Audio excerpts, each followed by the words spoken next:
Ladies and gentlemen, dear guests, dear friends, participants of the session of the Valdai Discussion Club, we are beginning the plenary session of the 21st annual session of the International Discussion Club Valdai. We've held 4 wonderful days full of discussions, and now we can try to take stock of some of the discussions. I'd like to invite to the stage the President of the Russian Federation, Vladimir Putin.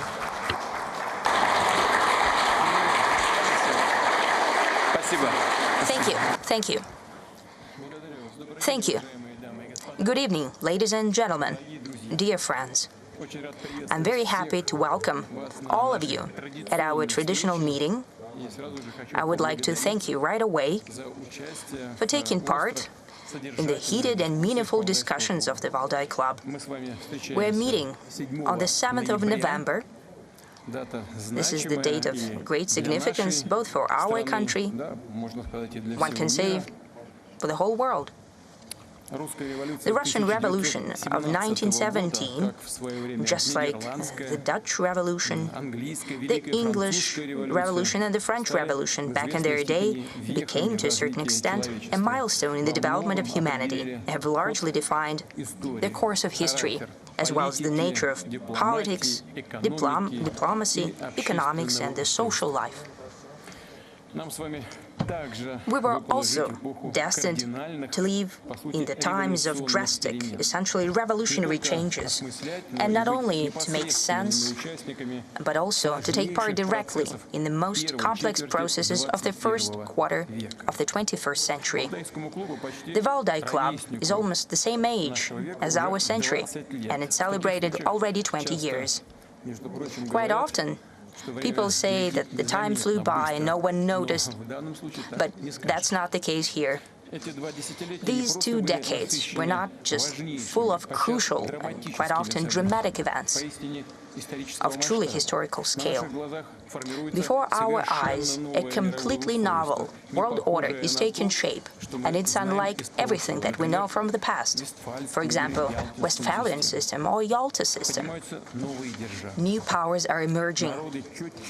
The nations understand more clearly their interests, their self-worth, uniqueness and identity.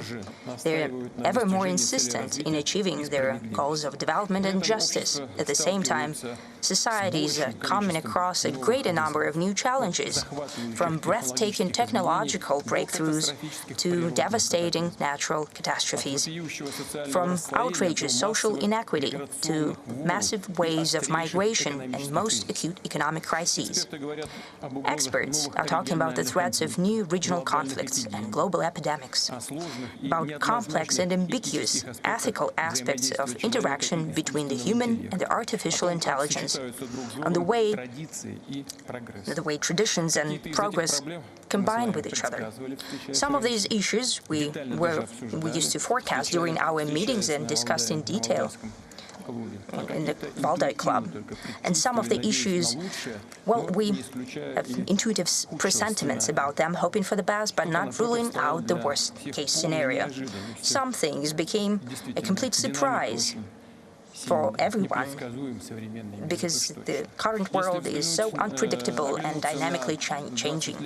If we take a look back 20 years ago and look at the scale of changes and project the scale in the future, we can assume that the next 20 years will be more, no less, but rather more complex. But how much more will depend, naturally, on a number of factors. And in order to analyze them and try to forecast something, I believe that's the reason why you gather here at the Valdai Club. To a certain extent, the moment of truth is coming. The previous world order is irreversibly becoming a thing of the past. One could say has become a thing of the past, and the shaping of the new world order is becoming the scene of uncompromising fight. Uncompromising, first and foremost, for the reason that it's not even the battle for power or geopolitical influence. It's a clash of the very principles that would be the foundation between the relation, for the relation of the countries at the next historical stage. And its outcome will define whether all of us jointly can build a world that would allow everyone to develop and to solve the outstanding contradictions based on mutual respect of cultures and civilization without coercion and use of force. In the end, can the human society remain a society with its ethical and humanistic principles? Will a human remain a human? It seems that there is no alternative to it. But just at the first glance, unfortunately, there is an alternative to this.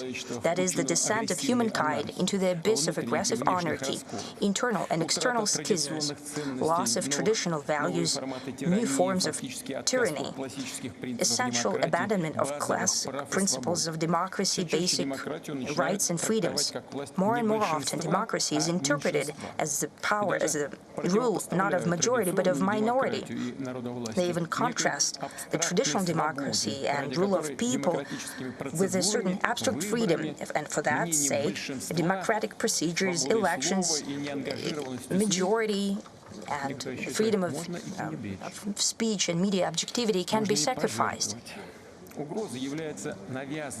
The threat is the imposal and becoming of ideologies totalitarian in their essence a norm. And that's what we see in the Western liberalism that has degenerated into, I believe, in extreme intolerance and aggression towards any alternative, towards any sovereign and independent thought. And today, it justifies neo-Nazism, terrorism, racism, and even mass genocide of civilian population. In the end, that's international conflicts and clashes that might bring about mutual destruction, because the weapons capable of doing that already exists, and it's constantly being improved. It acquires new forms as the technologies develop, and the club of the countries that possess such weapons is becoming wider, and no one can guarantee that in case of avalanche-like increase in threats and final deterioration of legal and moral norms, it would not be used. I have already said that we've come to a dangerous line, and calls of the West to deliver strategic defeat to Russia, a country with the largest arsenal of nuclear weapons, shows extreme adventurism of the Western politicians, at least some of them. Such blind faith in their own impunity and exceptionalism might turn to a global tragedy. At the same time, the previous hegemons used to ruling the world back from colonial times learn, and more often to their surprise, that no one is listening to them. The attempts to maintain the power slipping away through force only leads to overall instability and greater tensions, to casualties and destruction. But the result that they're trying to achieve, to maintain their absolute power, such attempts do not ensure success, because the course of history cannot be stopped. Instead of becoming aware of futility of their strive, the objective nature of changes, some of the Western elites are prepared to do everything not to allow for emergence of new international system in line with the interests of the world majority. The policy of the US and their allies in the past years is more and more prominent through the principle, if I can't have it, no one will. If you're not with us, you're against us. Well, this formula is very dangerous, because here and in many countries of the world, there is such a saying that you reap what you sow.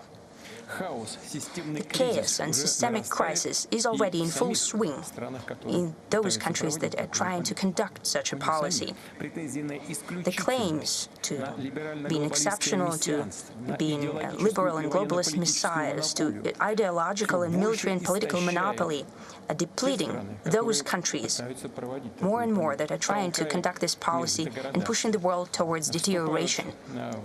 It comes in direct contradiction with the true interests of the nations of the US and and European countries. I'm sure that sooner or later the West will understand that, because the foundation of its former great achievements was always the pragmatic and sober approach, based on very harsh and at times cynical but rational evaluation of what's happening in their own capacities. And here I'd like to highlight once again, unlike our opponents, Russia does not perceive the Western civilization as an enemy. It does not raise the question, us or them. Who's not with us, he's against us. We never say that. We don't want to pontificate to anyone. We don't want to impose our worldview on anyone. Our position is an open one, and it's the following. The West has accumulated, indeed, tremendous human, intellectual, cultural, and material resources, thanks to which it can successfully develop, remaining one of the crucial elements of the world system. But it is precisely one of, together with other actively developing countries and states and groups of countries, the notion of hegemony in the new international sphere is off the table. And when Washington and other Western capitals become aware of that and recognize this cold, hard fact, then the process of building of the global system in line with the challenges of the future will finally enter the phase of true constructive building. I hope to God that it will happen as soon as possible. It is in common interests, also in the interest, and first and foremost, in the interest of the West. As of now, everyone who is interested in the creation of a just and viable world have to spend too much effort on overcoming the destructive actions of the West, clinging to their own monopoly. It's apparent that it's happening, and everyone can see that. In the West, in the East, in the South, and everywhere. They're trying to keep their power and monopoly. These are apparent things. These efforts could have been directed with much greater use and result to solving common problems that indeed concern everyone: demographic problems, social inequality, climate change, food security, healthcare, new technologies. That's what we could think about it, what we all truly need to work on. Today, I will allow myself several philosophical asides, since this is a discussion club. Then I hope that will follow in the vein of the discussions that were happening here before. I have already said that the world is changing drastically and irreversibly. It is unlike the previous version of world order, due to the combination of parallel coexistence of two seemingly mutually exclusive phenomena: a fast, rapidly growing conflict potential and fragmentation of political, economic, and legal field on the one hand, and the maintaining close interconnectedness of the whole world space on the other hand. It can be perceived as counterintuitive, because we're used to the fact that such trends usually follow one another and substitute one another. Century after century, the times of conflict and breaking off ties are replaced by more beneficial periods of cooperation. That is the dynamic of the development of history. It seems that it doesn't work today. But let's start to maybe have a bit of a discussion about it. Most acute and principled, emotionally charged conflicts naturally significantly complicate the global development, but did not put an end to it. Instead of chains of cooperation destroyed by political means and even military means, appear another, more complex, sometimes less linear, but they maintain economic and social ties. We have seen that in the previous years. Quite recently, the so-called collective West made an unprecedented attempt to banish Russia from the global system of economic and political system. The number of sanctions and punitive measures against our country is unprecedented in history. Our opponents assumed that they would deliver to Russia a devastating blow and knockout, something that it would not bounce back from. It would stop being one of key elements of international system. I think there is no need to remind you of what happened in reality. The very fact that the anniversary edition of Valdai Club has gathered such a representative audience speaks for itself. Well, it's not a matter about Valdai, it's about the reality that we're living in right now, and in which the conditions which Russia lives in, and the world needs Russia, and no decisions by Washington or Brussels, the alleged masters, cannot change it. The same applies to their other decisions. Even a well-trained swimmer cannot swim across to a strong current, regardless of tricks and doping that it uses. As for the global policy and the current it is taking, it's contrary to the strives of the West, from the outgoing hegemonic world to the upcoming diversity. This is an apparent thing. As we say, well, it doesn't take a smart man to say it. Let's go back to the dialectics of history and change of era of conflict and cooperation. Is indeed the world such that this theory does not work in practice? Let's take a look at what's happening today at a different angle. What is the essence of the conflict and who's taking part in it? Since the mid-past century, when through joint effort and a tremendous price, it was possible to overcome Nazism, the most nefarious and aggressive ideology that was the fruit of most acute contradictions of the first half of the 20th century. Humanity was faced with a task to avoid the repetition of such phenomenon and the world wars. Despite all zigzags and local skirmishes, the overall direction was defined back then. That is, the radical rejection of all forms of racism, dismantling of the classical colonial system, and expansion of the number of fully fledged members of international politics.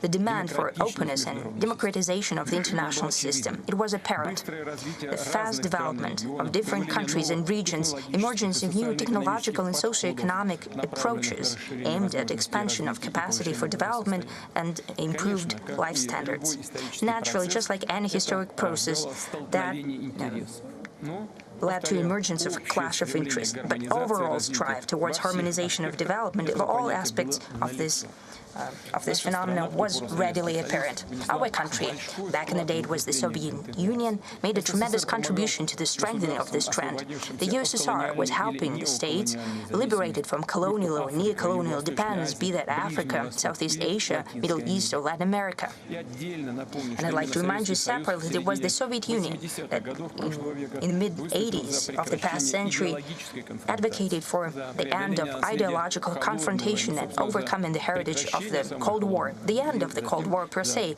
and later overcoming its heritage of those barriers that stood in the way of the unity of the world and its comprehensive development.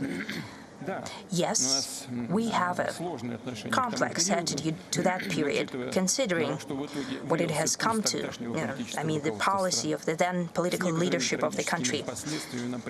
We still have to manage some of the tragic consequences of those times, but the very sentiment, I'd like to highlight the sentiment, though possibly too idealistic, coming from our leadership and our nation, at times naive, as we can see today, without doubt was dictated by the genuine desire for peace and comprehensive benefit. That is historically typical for the nature of our nation and its traditions and systems of spiritual and moral values. Why did such commitments lead to an opposite result? That's the question. Well, we know the answer. I've mentioned it many times before, this way or another, because the other side of ideological standoff perceived what was happening in history not as a chance to rebuild the world with a new, just basis and principles, but as their own triumph, as a surrender of our country to the West. And that means they perceived it as an opportunity to use the right of the victor and to establish their complete domination. I spoke about it at times. I will just give you an aside without giving the names. But at the end of the 90s,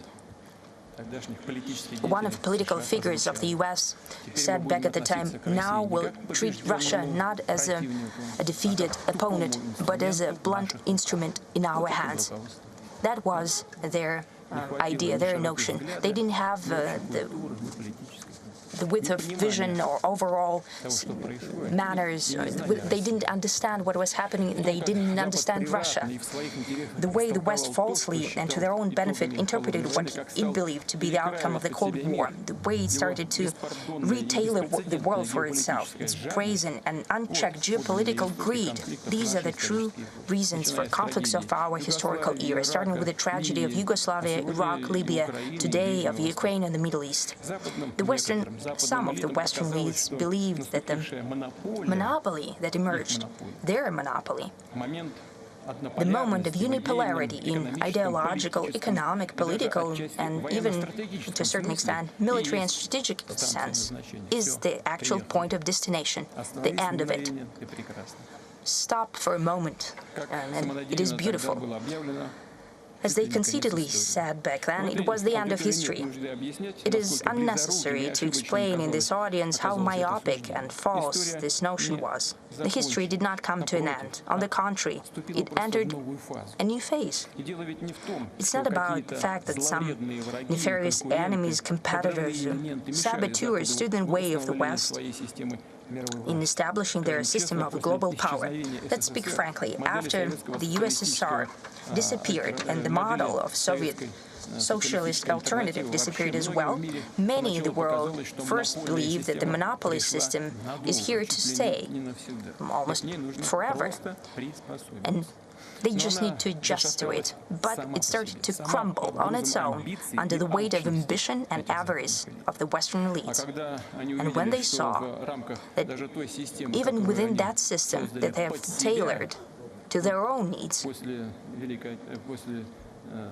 after the Second World War, naturally, we have to admit it, the victors created the Yalta system for their own needs, and after the Cold War, the alleged victors in the Cold War started to tailor the world for themselves, adjusting the Yalta system. That's the issue. The system that they created by their own hand is now successfully being used by others. There are now new leaders within that system. Naturally, they started to correct and tweak the system that they have created for their own good. And they started to violate the very rules that they spoke about yesterday. They started to change the rules set by themselves. So what kind of conflict do we see today? I'm convinced that it's not the conflict of everyone against everyone, caused by the violation of certain rules that we have been quite often told about from the West. Not at all. We see the conflict between the overwhelming population of the planet that wants to live and develop in an interconnected world of tremendous number of opportunities, and the global minority concerned by one thing, as I've already said, maintaining their domination. And to that end, it's prepared to destroy the achievements that became the result of long-term development towards a comprehensive global system. But nothing will come of it, as we can see. Nothing doing. At the same time, the West itself is hypocritically trying to convince all of us that what's at stake is everything that humanity achieved after the Second World War. Nothing of the sort. I've just said it. Both Russia and an overwhelming majority of the countries are indeed trying to strengthen the spirit of international progress and strive towards sustainable peace that was the core of development since the mid-past century. At stake is the very different thing, the monopoly of the West that emerged after the dismantling of the Soviet Union, that was acquired for a time during the end of the 20th century. Yet again, I like to highlight, and everyone present here understand that any monopoly, as we know from history, comes to an end sooner or later. There could be no illusions here. A monopoly is a bad thing, even for the monopolists themselves. The policy of the elites of the collective West, of a powerful but rather a limited club as for the number of participants, is not looking forward, not aimed towards constructive building, but it's looking backwards. trying to maintain advantage. Any sports fan, not even talking about professionals in sports, in hockey, in all types of martial arts, they know that trying to simply maintain the advantage is always a losing game. Going back to the dialectics of history, we can say that parallel existence of conflict potential and the strive towards harmony is naturally unsustainable. The contradiction of the era, sooner or later, will come to a head through synthesis and a transition to inequality. When we enter this new phase of development and building of new global architecture, it's important for all of us not to repeat the mistakes of the end of the past century. As I've said before, back then, West tried to impose on everyone there, I think, deeply amoral model of exiting the Cold War, brought with new conflicts. The emerging multipolar world, there should be countries and nations that feel that they've lost. No one should feel discriminated against and humiliated. Only with that we can ensure a truly long-term conditions for comprehensive, just and safe development. The strive towards cooperation and interaction is now, without doubt, gaining the upper hand, overcoming most acute situations. We can boldly say that it is indeed the international mainstream and the course of events.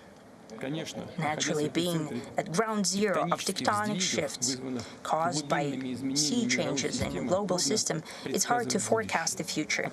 But as we know, the general direction of change from hegemony to a complex world of multilateral cooperation, we can try to draw certain outlines of the future. Speaking at the Valdai Forum last year, I have spoken about 6 principles that we believe should be the foundation for relations at a new historical stage. The events and the time that has passed since then, I believe, only confirmed that the proposed notions were both justified and well-founded. I will try to build on them. Number 1, openness towards cooperation is a crucial value for an overwhelming majority of countries and nations.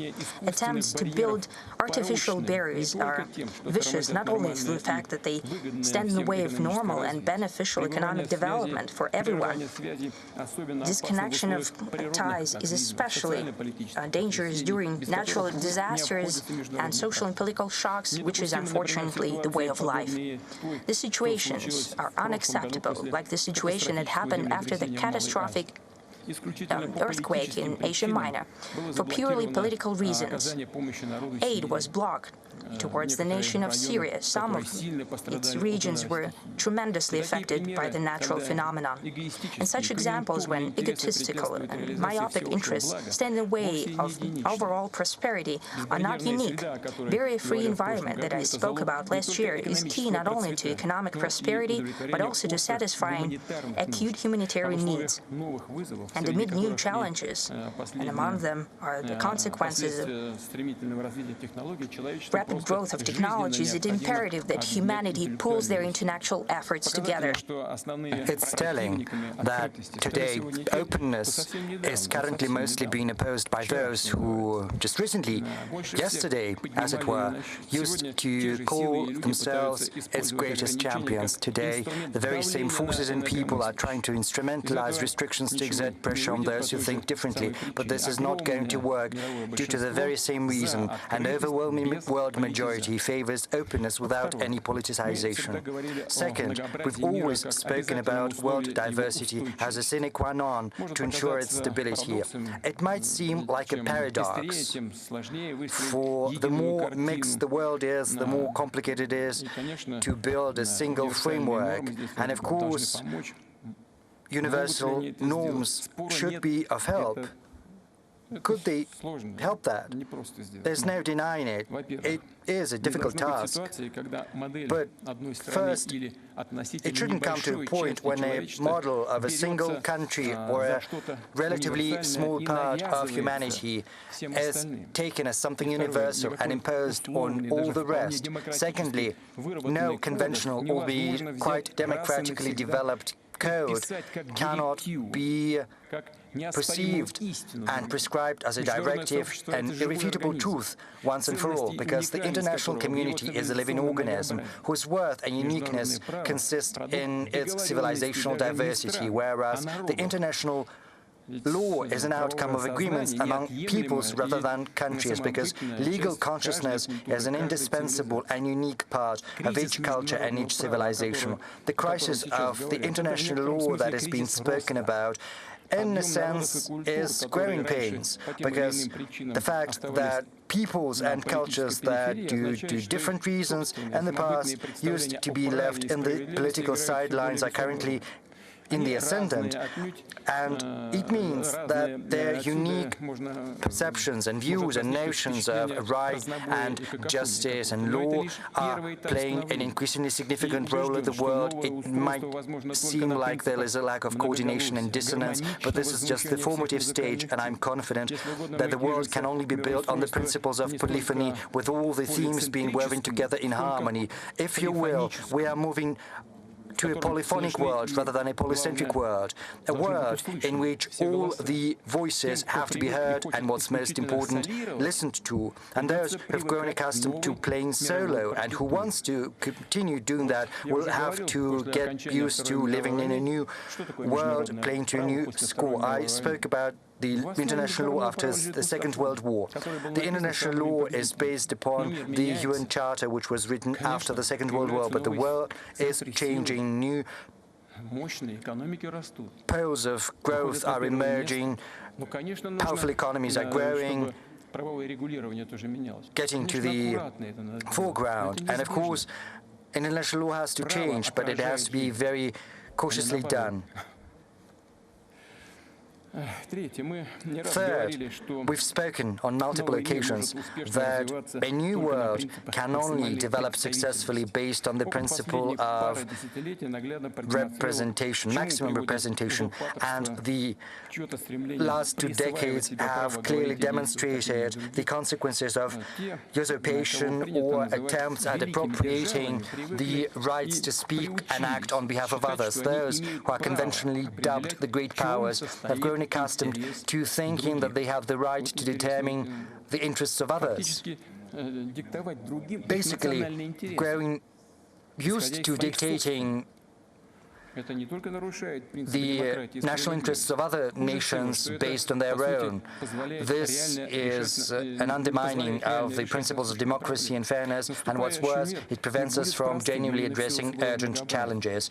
The incipient world is not going to be simple, owing primarily due to diversity, and the more fully-fledged, the greater the number of fully-fledged participants, the more difficult it's going to be to find the best option everyone is happy with. But once it's been found, it's going to make the world more sustainable and durable, and it'll help us get rid of petty tyranny and knee-jerk political zigzagging, and it'll also render political processes more thoughtful and rational based on the principle of reasonable sufficiency.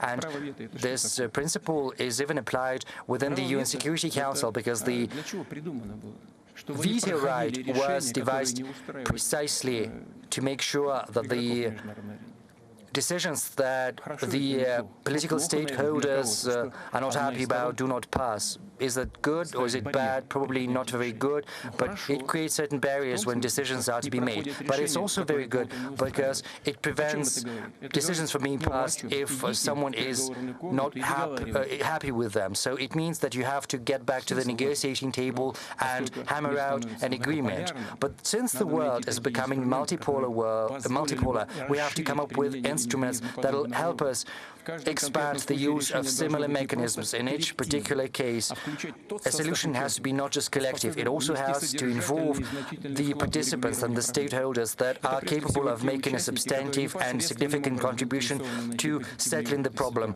This involves primarily those who are interested in a positive outcome, because their future, security, and hence prosperity depend on that. There are numerous examples of cases when complex, though solvable, disagreements between neighboring nations and peoples degenerated into intransigent, chronic conflicts due to the scheming and brazen interference of external forces who basically do not care much about what's going to happen to the parties to the conflict, how much blood is going to be spilled, how many lives are going to be claimed. They are simply simply those external forces are guided by their own selfish interests without assuming any responsibility.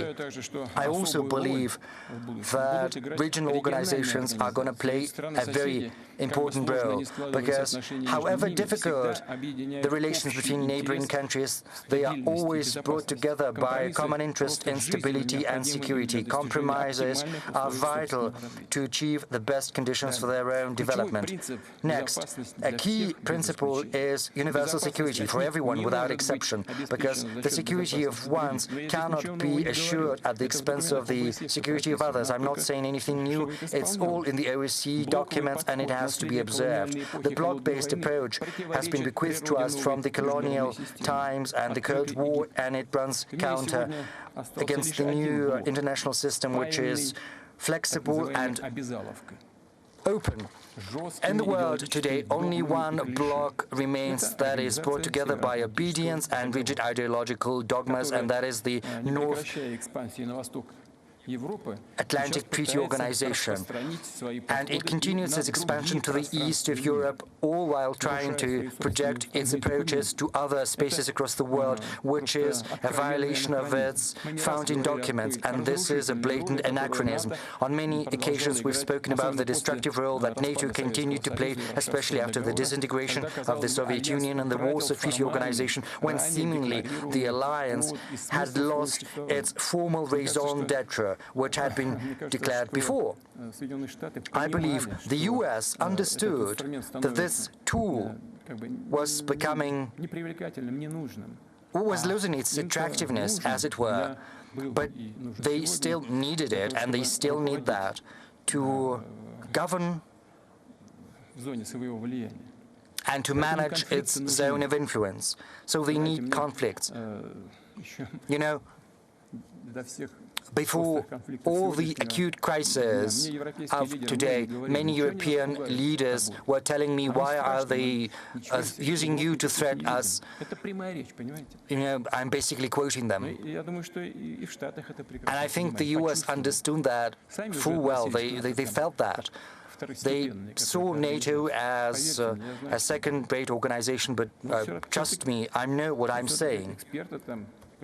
But the experts over there understood the need for NATO. How do you keep it attractive? You have to scare them good. You have to sow discord between Europe and Russia, especially between Russia and Germany and France, and hence the coup d'etat in Ukraine and the hostilities in the east, in Donbass. They basically force us to take actions in response, though they got what they wanted. And the same is happening in Asia, on the Korean Peninsula, I suppose. In practice, we see that the world minority is trying to preserve and reinforce its military bloc, thereby trying to preserve its power. But even within this bloc itself, there is a noticeable understanding that the strict diktat of the big brother in no ways does nothing to facilitate addressing the tasks at hand. And it also is in stark contrast to the aspirations of other countries of the world, because cooperating when it's beneficial, building partnership with anyone who is interested, that is the evident priority of most countries on our planet. It's evident that military, political and ideological blocs are yet another type of hurdles built in the way of the natural development of the nascent international system. I would also like to point out that the very notion of a zero-sum game, when only one party stands to win, whereas everyone else stands to lose, has been born out of the Western political thought. And under the Western dominance, this approach was imposed on everyone under the pretext of its universality. But under no circumstances is that the case. Quite the contrary. The Eastern philosophy, many of you who've gathered here know that, and probably know that firsthand, even better than I do, is based on another approach. And this approach is searching for a harmony of interests, when everyone wants to achieve what's most important to them, but not to the detriment of the other party. I win, but you stand to win as well. And Russians, we as well in Russia, all the peoples of Russia historically, when that was possible, assumed that it's not the most important thing, trying to push through your opinion by any means possible. Rather, they were trying to convince and get them interested in a fair partnership and equal cooperation, whereas our history and the history of our diplomacy have demonstrated on many occasions the worth of honor, nobility, peace-building and generosity, sufficing to remember Russia's role in rearranging the European order after the Napoleonic Wars. In many views, it's seen as trying to keep monarchies in power, but I'm not talking about the specifics, I'm talking about the general trends. And the prototype of a new free, non-bloc, bloc-free type of cooperation between nations and peoples, that is precisely the association built within BRICS. And this is amply demonstrated by the fact that even within NATO there are those who show interest in working closely with BRICS, and I do not rule out that in the future other countries will also think about cooperating more closely with BRICS. And this year, our country held chairmanship in BRICS, and as you're aware, we've just recently held the summit in Kazan. I won't hide it, coming up with a coordinated approach among the countries whose interests diverge in many points is a tall order. Diplomats and other statespeople had to spare no effort and show a lot of tact, demonstrate the capacity to listen to one another to obtain the requisite result. It took a lot, but this is how we forged the unique spirit of cooperation, which is based on mutual understanding rather than coercion. And we are confident that BRICS sets a very good example for everyone as a beacon of constructive cooperation in a new international landscape. I would also like to add that within BRICS there are meetings of entrepreneurs, scholars, intellectuals of our countries. This can serve as a platform for a profound philosophical fundamental perception and analysis of the current processes of the world developing with due regard for the characteristics of each and every civilization with their culture, history, identity and tradition. The spirit of respect and due regard for the interests of one another. This is precisely the basis of the future system of Eurasian security, which is beginning to take shape across our vast continent. And this is not just about a multilateral approach, this is also a multifaceted process, because right now security is a comprehensive notion that encompasses not just the military and political aspect. It's impossible to achieve without ensuring social and economic development of any nations and also stability against any external challenges, both natural and man-made in the real world and in cyberspace. Fifth, fairness for everyone, because inequality is the true scourge of the modern world. Within nations, inequality breeds social tensions as well as political instability, whereas in the international arena, it is a source of the development gap between the golden billion and the rest of humanity, which is fraught with greater political disagreements and also, most importantly, with worsening migration issues. Almost all developed nations of the planet are facing increasingly less controllable influx of those who want to improve their material circumstances, obtain a high social status, gain better prospects, and sometimes simply to survive. And this migration wave sometimes leads to a surge in xenophobia, intolerance to foreigners in richer societies, which sets off the spiral of social and political troubles and increase a greater level of aggression. The fact that some countries are lagging behind in terms of social and economic development is a comprehensive phenomenon, and there is no magic wand to conjure this disease away. We need to work in a systemic fashion and long-term. We need to create conditions which will remove artificial, politically motivated barriers in the way of development. We have to remove attempts at instrumentalizing the economy, at weaponizing it, because whoever is the target, everyone gets hit. And the heaviest blow is against the most vulnerable, the people and countries that need support. We are confident that such issues as food security, energy security, access to healthcare and education, and finally, orderly and free movement of people have to be secured against being held hostage to conflicts and controversies, because these are basic human rights. Sixth, we highlight indefatigably that any sustainable international order can only be based upon the principle of sovereign equality. It's true that each nation has different potential. It's evident, and their capacities are vastly different.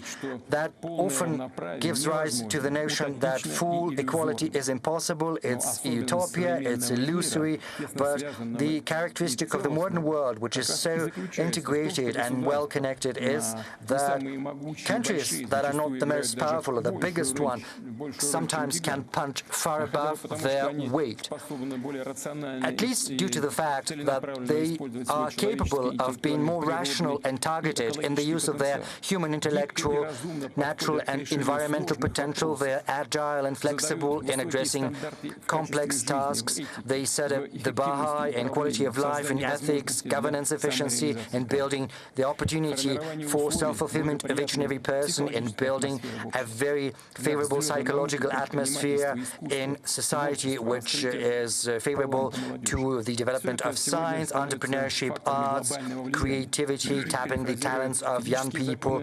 These translates into the factors of global influence. To paraphrase the laws of physics, maybe the force is not that great, but its efficiency is far better.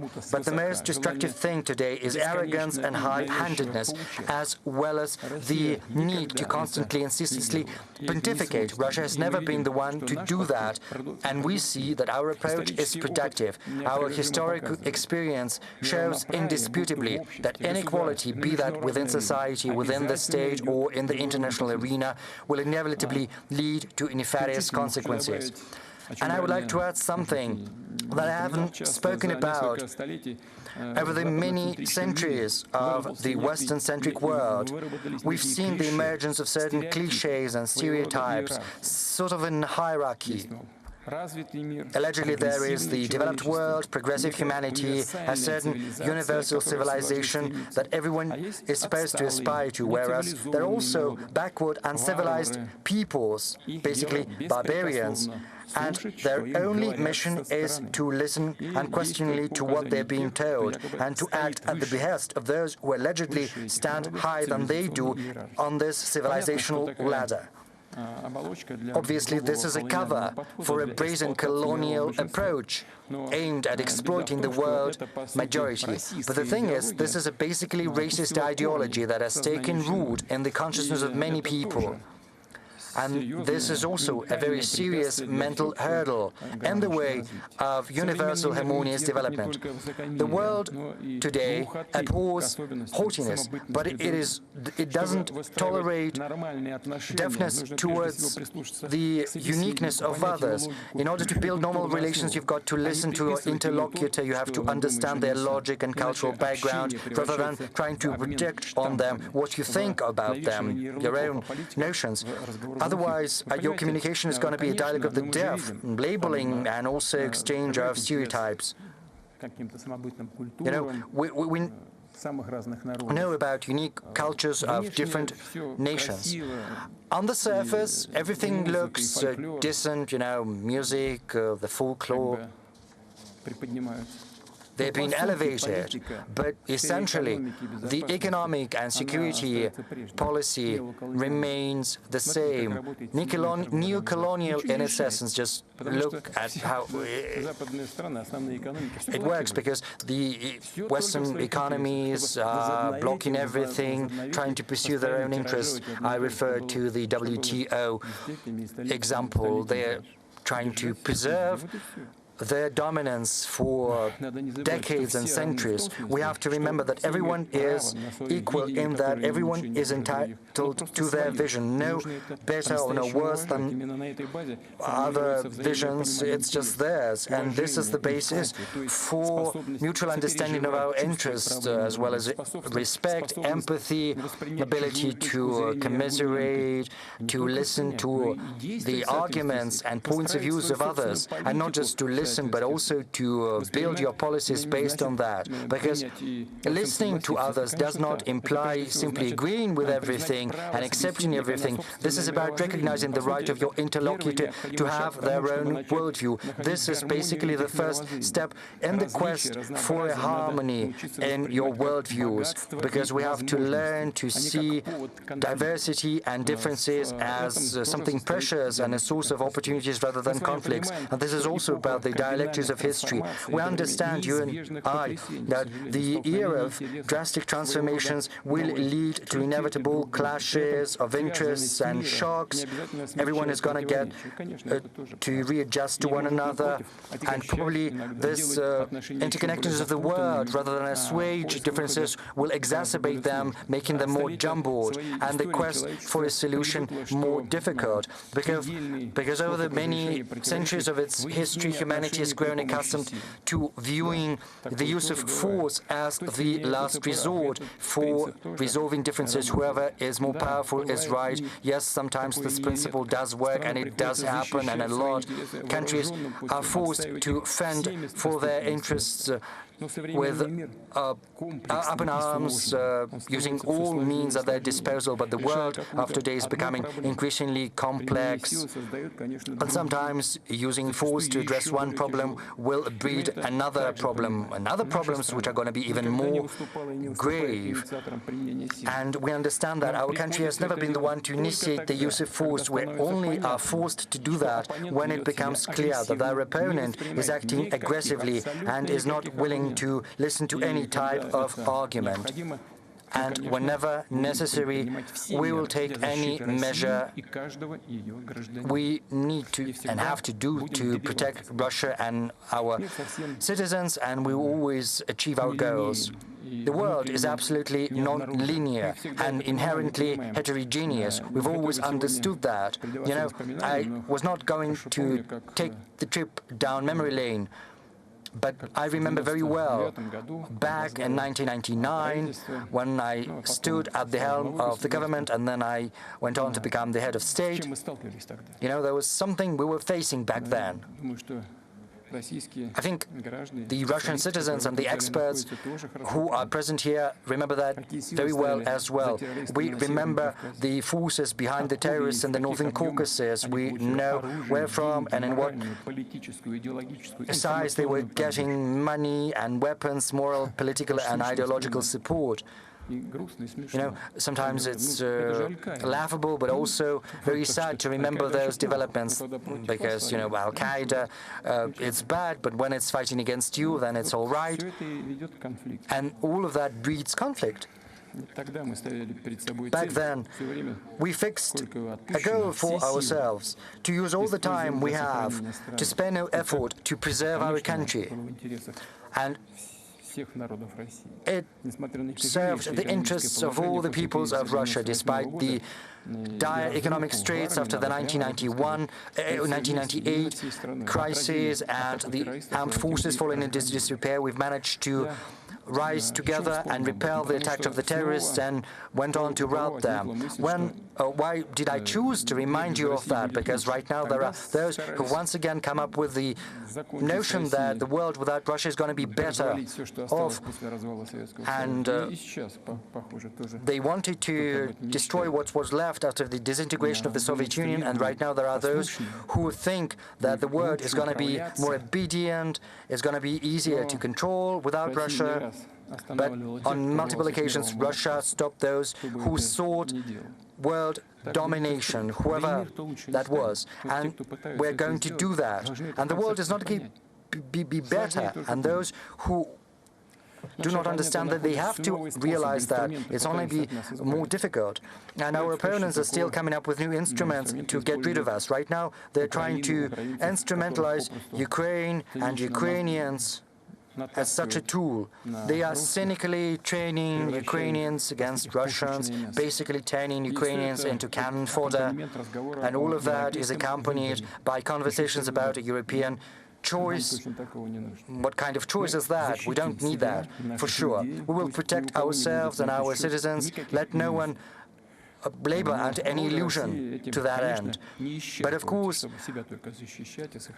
this is not the end of Russia's world role, dramatic as it may sound, but Russia's very existence is the guarantee that the world is going to preserve its diverse colors, stability and complexity. This is also a safeguard of successful development, and this is not me who is saying that, because our friends from across the world are telling me that. I'm simply repeating them. I would like to reiterate that we're not trying to impose anything on anyone. We're not going to do that. We don't need that. We are guided by our values, interests, and notions of what is right that have deep roots in our identity, history, and culture. And we're certainly always open to a constructive dialogue with everyone, because whoever has respect for their own culture and tradition will certainly have the same type of respect for other cultures and traditions, whereas those who are trying to make others behave in an improper manner will inevitably trample their own roots, their civilization and culture. And to a certain extent, this is what we're witnessing today. Today, Russia is fighting for its freedom, for its sovereignty and rights. Without exaggeration, I'm saying that because during the previous decades, on the surface, everything looked so decent because, G7 was turned into G8, thank you, we were invited. But you know what was truly happening? Because I saw that firsthand. Say, you come to the G8, and it becomes clear from the outset that before the G8, the G7 had a separate meeting, and they had some separate conversations, and they had discussed Russia, and then they invite Russia to talk with them. You look at all of this with a smile. That is how I looked at it. But in practice, it is a great picture, a great image, the hugs and, patting on the shoulder. But in practice, they are continuing to move forward on the offensive. The most flagrant example is the expansion of NATO to the east. They had promised they were not going to do that, but it was happening, and the same was happening in the Caucasus, and also it was happening with regard to the ABM system. So on any key issue, they didn't care one bit about our opinion. We saw this creeping intervention, which, without any exaggeration, was aimed at demeaning our country and, at best, at destroying our country from within and from outside. You see what they did to Ukraine. They intervened basically with their bases. In 2008, the Bucharest decision was made to open the doors to Georgia and Ukraine. Where did that come from? Had there been any difficulties in the world affairs? Yes, we did have had some disputes with Ukraine with regard to the gas prices, but we did manage to arrive at a solution. Why did they need to create conditions for a conflict? Because it was crystal clear what the consequences were going to be. But they didn't stop at that. They were trying to project their influence across our historic territories. They were supporting the regime which had clear pro-fascist tendencies. So it wouldn't be an exaggeration to say that and to repeat that. We are not simply fighting for our own freedom and our sovereignty and our rights. We are also fighting for universal rights and freedoms. We are fighting for the chance for every country to develop on the basis of sovereign equality. And this is the mission of our country. And everyone needs to understand there's no use trying to exert pressure on us. But as for coming to an agreement with due regard for the mutual legitimate interests of one another, this is something we've always been ready for. And this is what we've been asking all participants of the international community to do. And if that happens, then the future participants of the Valdai Club, which are still individuals, school children, students, PhD candidates, young scholars and novice experts. In 20 years or so, on the eve of the centenary of the UN, we'll probably talk about something more optimistic and life-reassuring than the subjects we have to broach today. Thank you very much for your attention.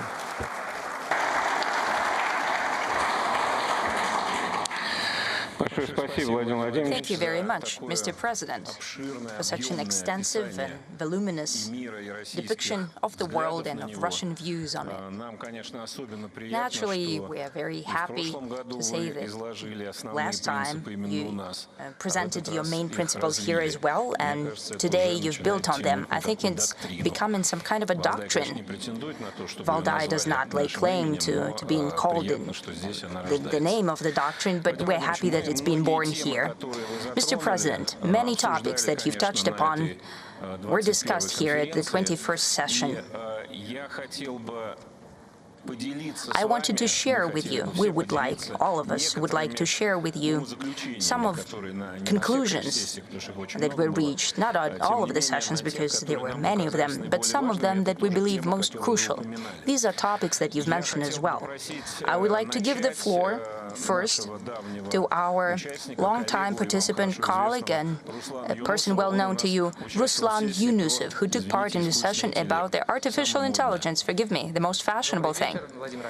Good evening, Mr. President. Indeed, we have discussed what you've touched upon in your today's speech, the topic of artificial intelligence. We had a separate session. It was called Artificial Intelligence, a revolution or a fad. But before I will highlight our conclusions, I'd like to say that 2 Nobel Prizes were given for the developments in the artificial intelligence sphere, physics and chemistry, simultaneously. It was unprecedented. Does it highlight that there is a revolution going on in artificial intelligence?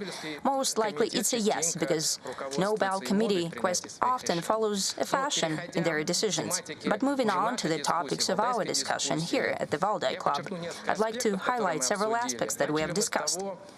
We've kicked it off with an issue that troubles many. Will the artificial intelligence substitute a human or not, especially in the spheres where one needs creativity, for example, science and art? What do we see in science today? Is indeed the artificial intelligence part of the process? Yes, many achievements have been reached due to artificial intelligence. Still, we see that there is no substitution of human in the scientific process. More likely, the progress is speeding up, but the well-qualified young people are much more needed than before, so we don't see a risk there. We have also discussed economics through the prism of artificial intelligence. During the COVID times in 2020, we believe that the exit out of the global recessions will be done mainly through such drivers, artificial intelligence. Did the forecast come to life? Yes, indeed, AI is being introduced in many sectors of economy. But if we take a look at the figures, we will see that those very optimistic expectations did not come true. It was more of a more conservative scenario. Moreover, the expectations continue today, and we see there are certain investment bubbles, and that might portend future negative trends. Though the technology of artificial intelligence itself seems that will develop further and will become a basis for economy. We've also discussed security.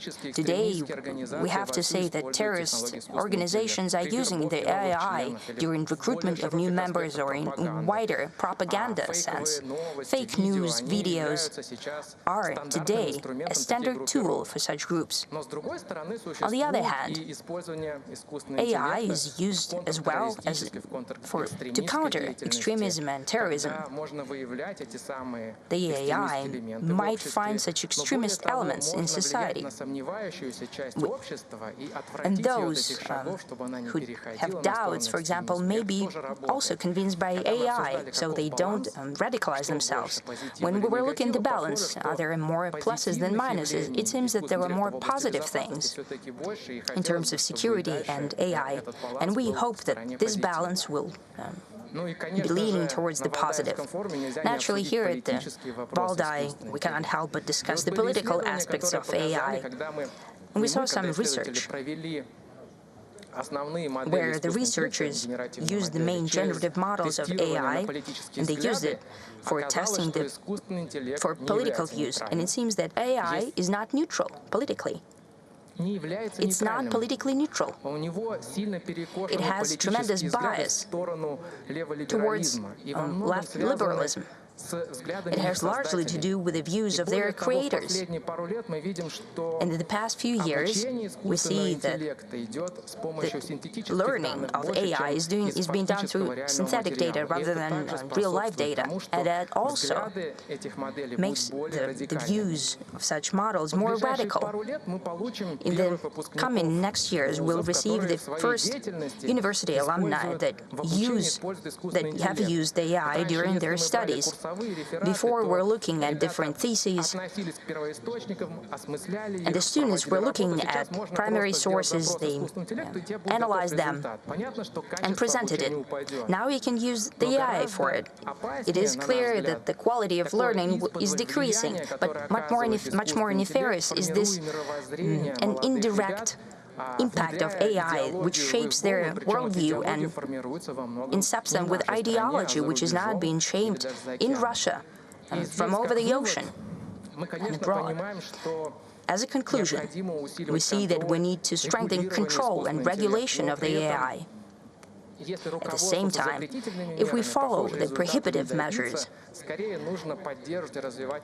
I don't think that will give the necessary result. We'd rather need to support the domestic technologies of AI. Good thing that we have tremendous achievements in there, and we need to motivate this progress further. I think that will be the basis for technological sovereignty in this sphere.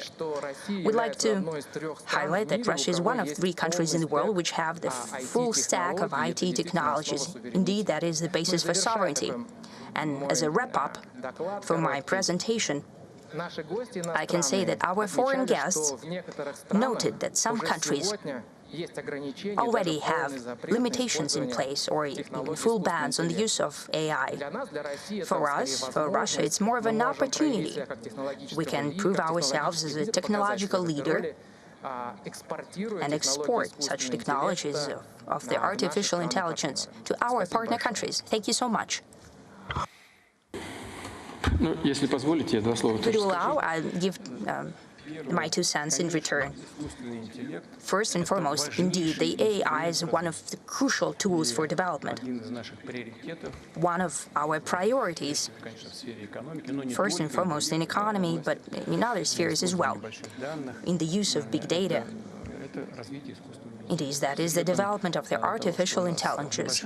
Considering that we have a great deficit of labor force, 2.4% is our unemployment rate, that means it's basically a deficit of labor, and we see that such issues in the economic sphere can be done through the development of breakthrough technologies. For example, the use of artificial intelligence. One of the mainstream dimensions here.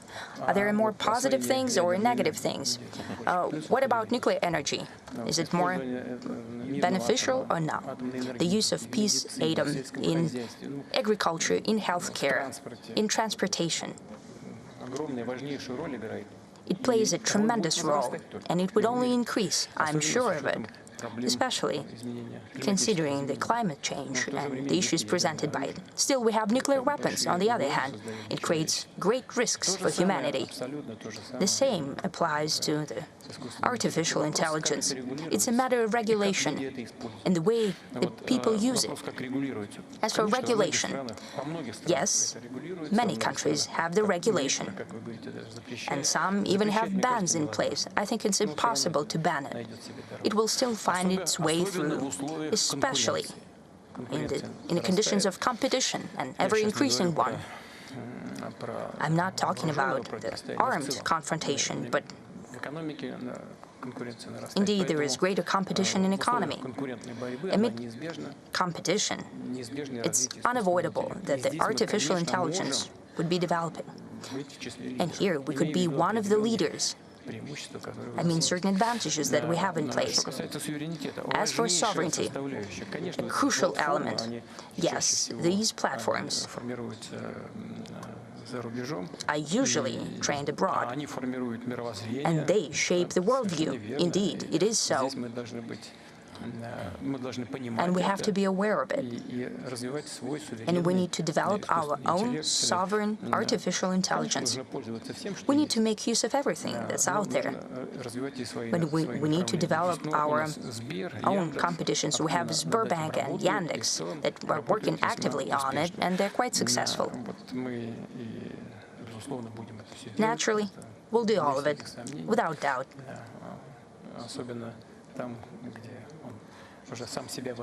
Especially when the AI reproduces itself. It's very interesting and very promising. There are certain threats as well. We need to see them, to be fully aware of them, and to build our work accordingly. But as I have said, this is one of the most crucial directions of our joint work. When I say our work, I mean both the specialists in the sphere and the state and the whole society.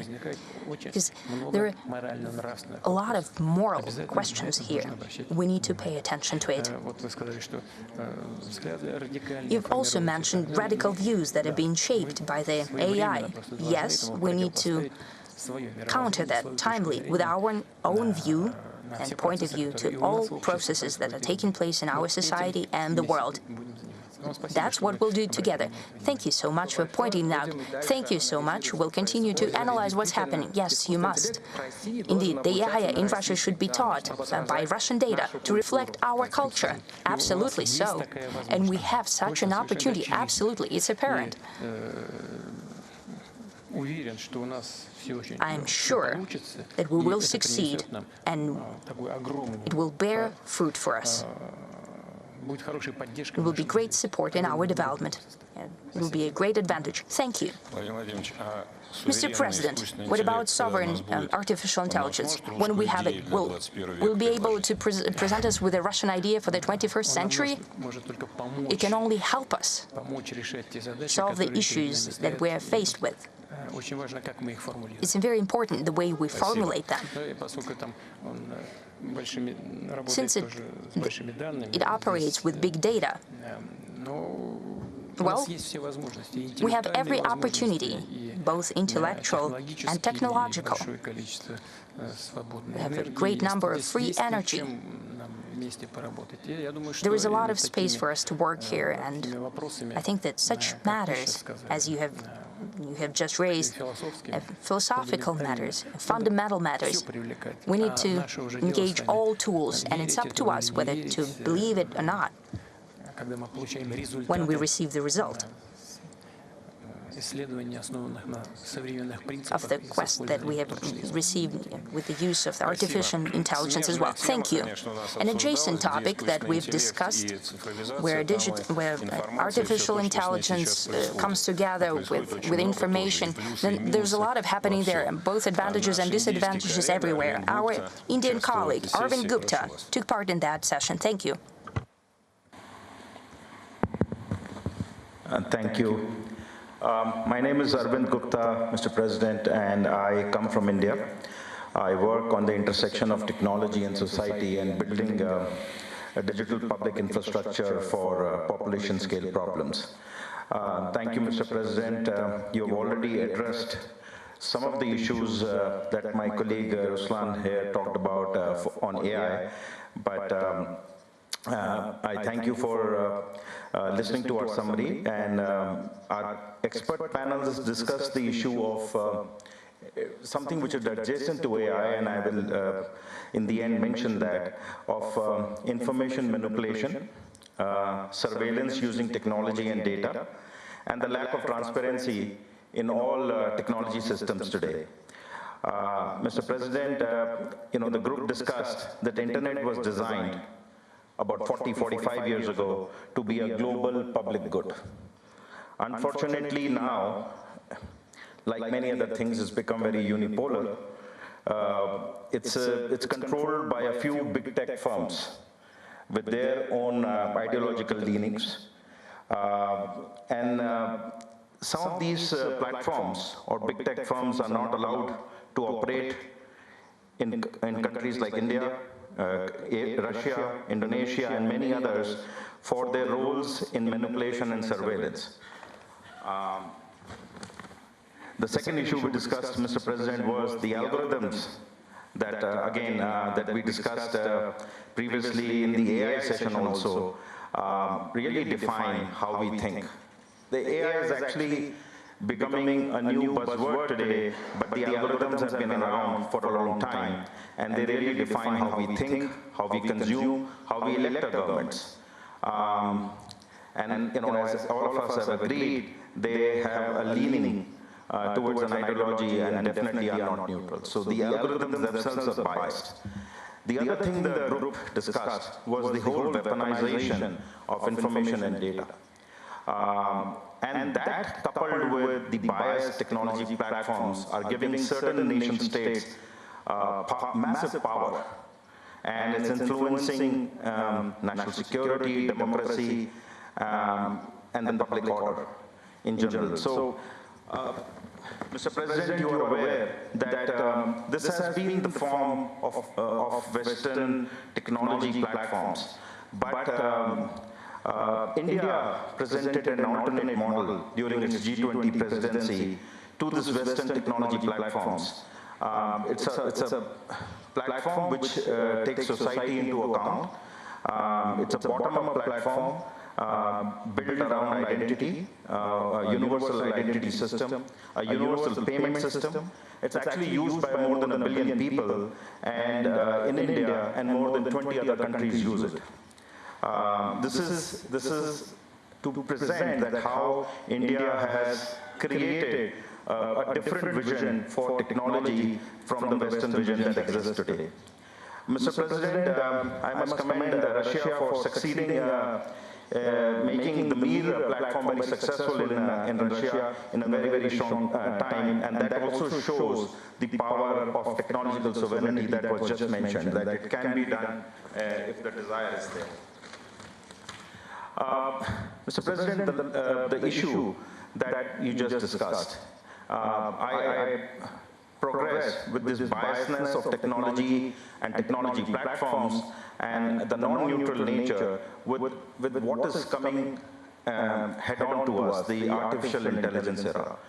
Given that we let a few big companies control the internet, how do we ensure that that our culture, our society, our national interests are going to be protected in this whole era of artificial intelligence? What kind of guardrails do we need to build from the start to have fair and responsible AI?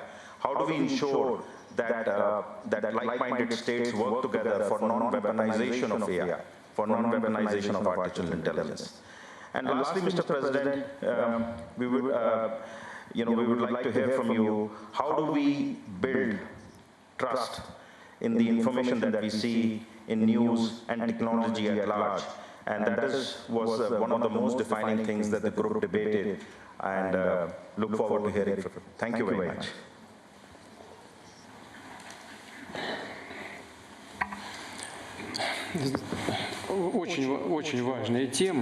This is a very important subject, and it's related to the previous issue, AI, its development and use, and there are several aspects to this matter.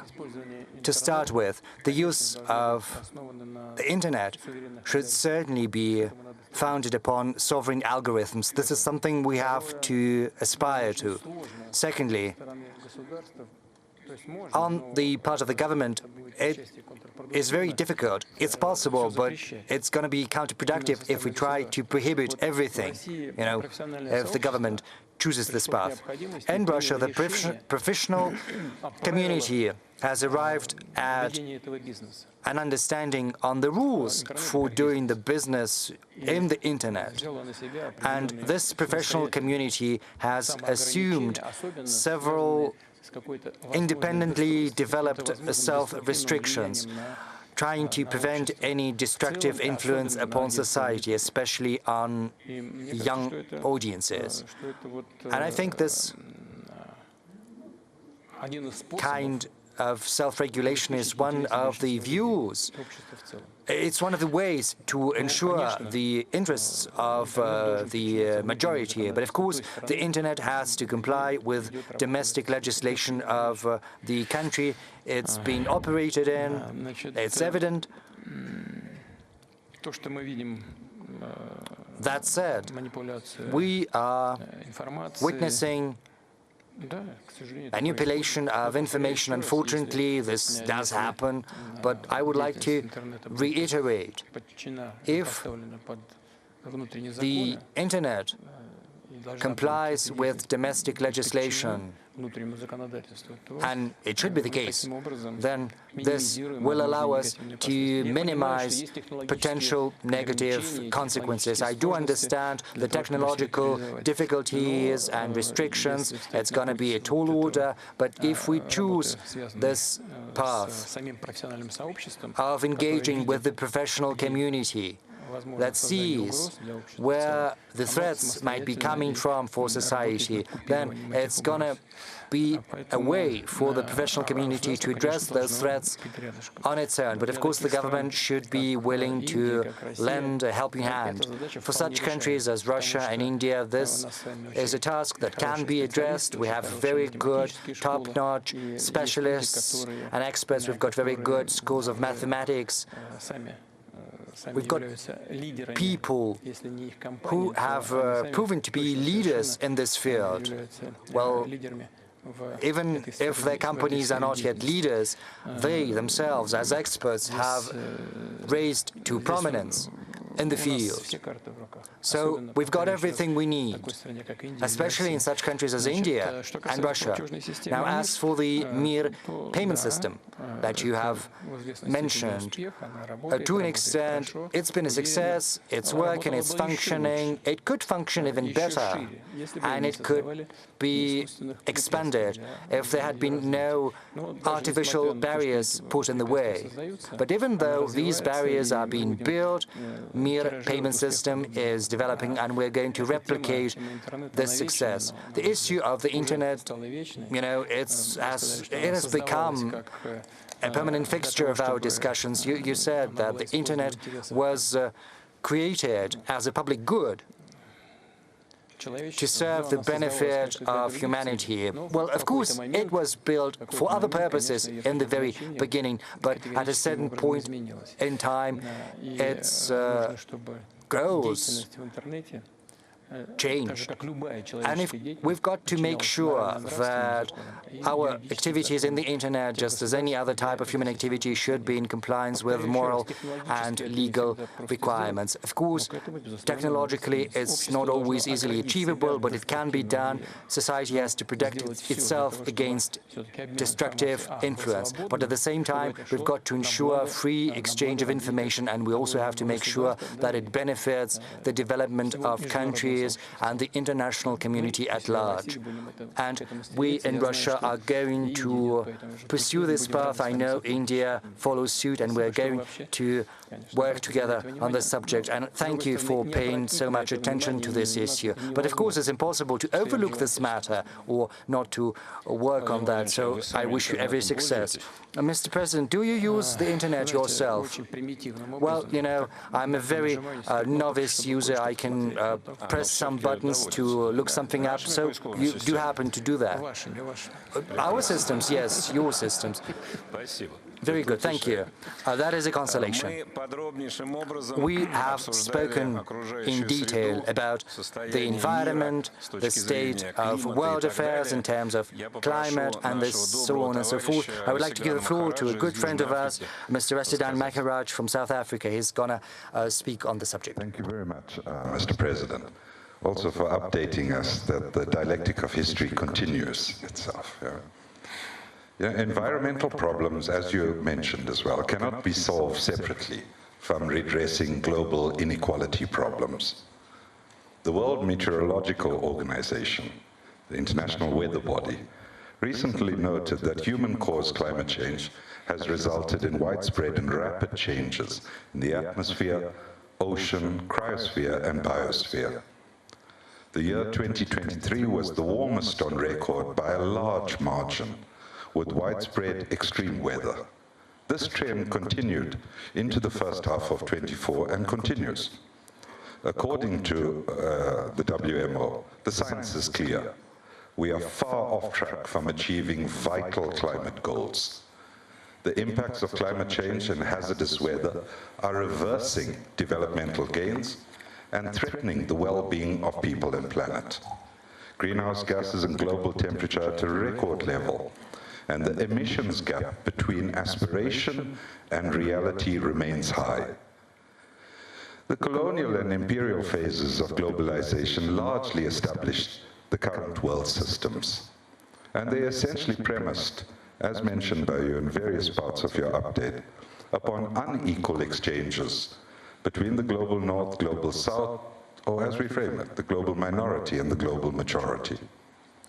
Some colleagues, Hickel and Associates working at London School, calculated that the global north extracts raw materials, land, energy, and labor worth approximately $10.8 trillion in 2015. Just that number could have ended extreme poverty 70 times over. Between 1990 until 2015, that 25-year period, the cumulative drain from the global south was approximately $242 trillion. It's abundantly clear. Unequal exchange is a significant driver of global inequality, uneven development, and ecological breakdown. Whilst his heroic struggles for national liberation challenged aspects of colonial and imperial subjugation, the institutional apparatus established after the Second World War, or the Great Patriotic War, have served to maintain the hegemony of the global north and specifically the advantages of the G7. The global COVID-19 pandemic exposed the structural flaws in our international system, while reminding us, as you've mentioned as well, that no one is safe unless we are all safe. Our collective scientific and technological competences, however, generated rapid solutions that helped us save lives. Notwithstanding, we are again witnessing attempts to weaponize intellectual property systems through restrictions on how knowledge is shared and against the transfer of technologies. These must be collectively resisted and condemned. All countries should seek wider and deeper cooperation and collaboration to accelerate the co-construction of knowledge, to enable just transitions from the unsustainability of the extractive exploitation without receiving the benefits of this value addition.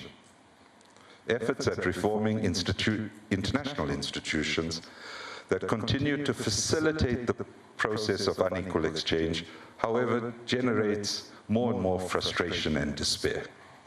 Even as acknowledged recently at your successful 16th BRICS summit in Kazan, this was from the Secretary General of the UN, the current international financial architecture is outdated, ineffective, and unfair.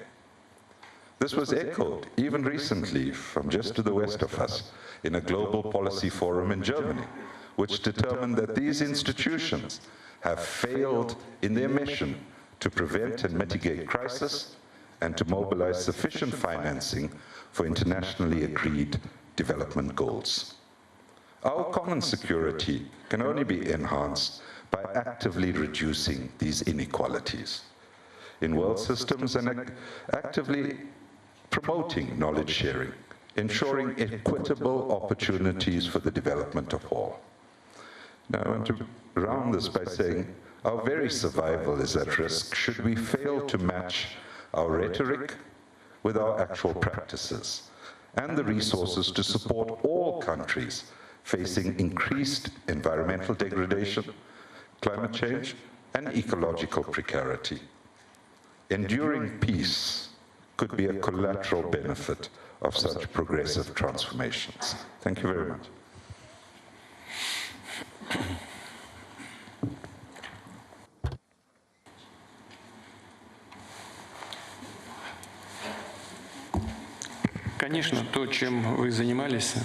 Certainly, the subjects that you have broached in the course of your discussions with your colleagues here at the Valdai Club are one of the main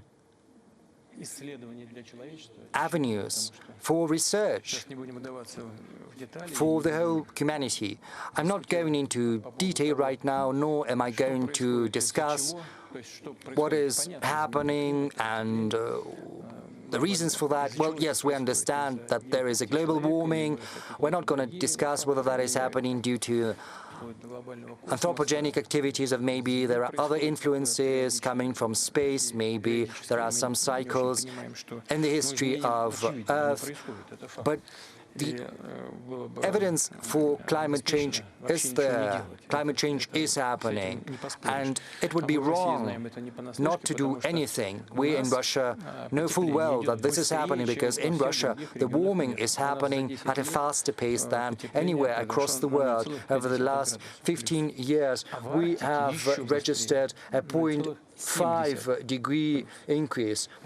Across Russia and in the Arctic, it's been 0.7 degrees, and 60% of our territory has permafrost. So it has practical implications for us, because we have cities and towns and settlements and the permafrost, and there are productive capacities deployed over there. So this warming is going to have serious implications for us. So we're well aware of what is happening. Incidentally, we've got one of the greenest energy mixes across the world. 40% of our energy comes from natural gas. We also have nuclear capacities, hydropower, which in total accounts for 85% of the energy mix, and these are low emissions sources of energy. This is one of the greenest energy mixes across the world. Another 20% of all the forests are in Russia, so we have a very big absorbing capacity as well. And we are keeping that in mind. We have plans to that end. We've publicly announced these plans. We have said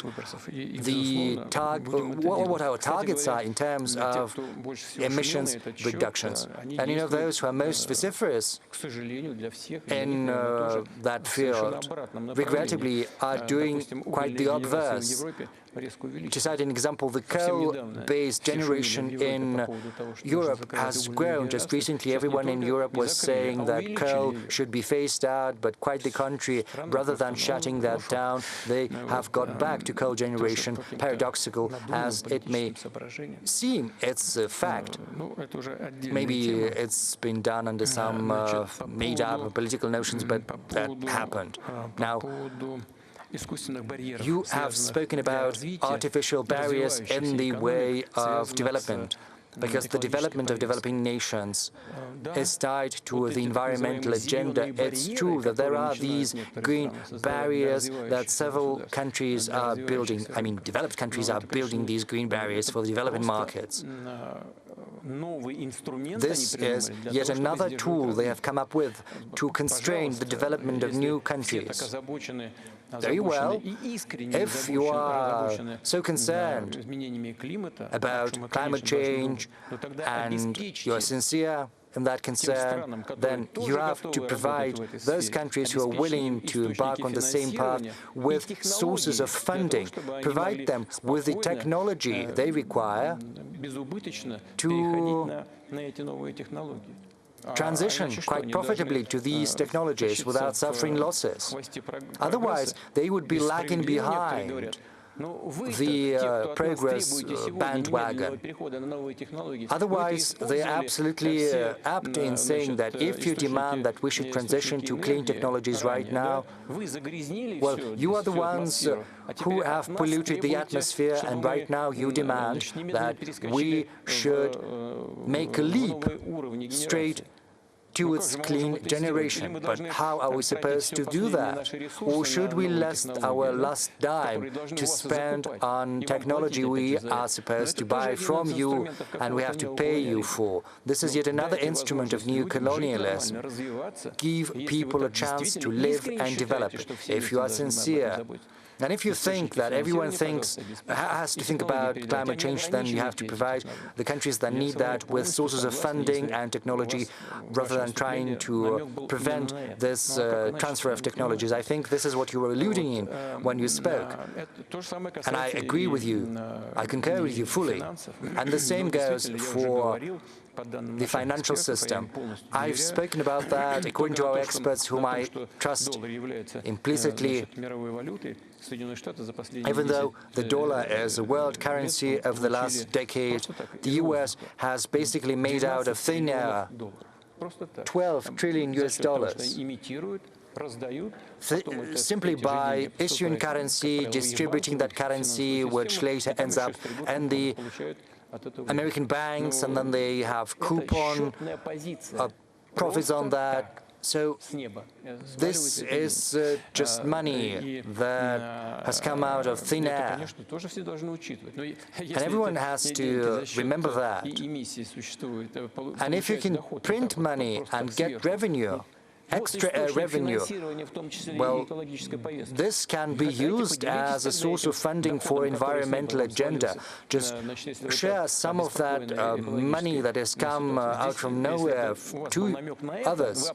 If you spoke about that, or you meant that, then this is also something I can agree with completely. This is what we should be doing. This is the comment I wanted to make. There's a lot I could add, but this is the crux of the matter, as it were. Thank you. Mr. President, what about President Aliyev? Has he invited you to the climate conference next week? Yes, he has invited me. It's COP in Baku. Well, I've recently been to Baku, and President Aliyev and I agreed that Russia would be represented at a high level at this event. Well, it's going to be attended by the chairman of the Russian government, Mr. Mishustin. Well, that's incredible. Well, let's move to another subject that is of great concern to all of us, because we're international relations scholar. You've spoken about Eurasian security, and we've spent a lot of time discussing that. And the Valdai report, to a large extent, is dedicated to that. And we've got a very good session. And I would like to give the floor to our friend from Norway, Glenn Diesen. He's going to share the summary with you. Thank you. Mr. President, my name is Glenn Diesen. I'm a professor of political economy from Norway. And yes, our panel was on Eurasian security. I would just like to outline 3 main points. The first was that the source of conflict today appears to be a conflict between unipolarity and multipolarity. Now, to a large extent, this represents a new phenomenon in international affairs.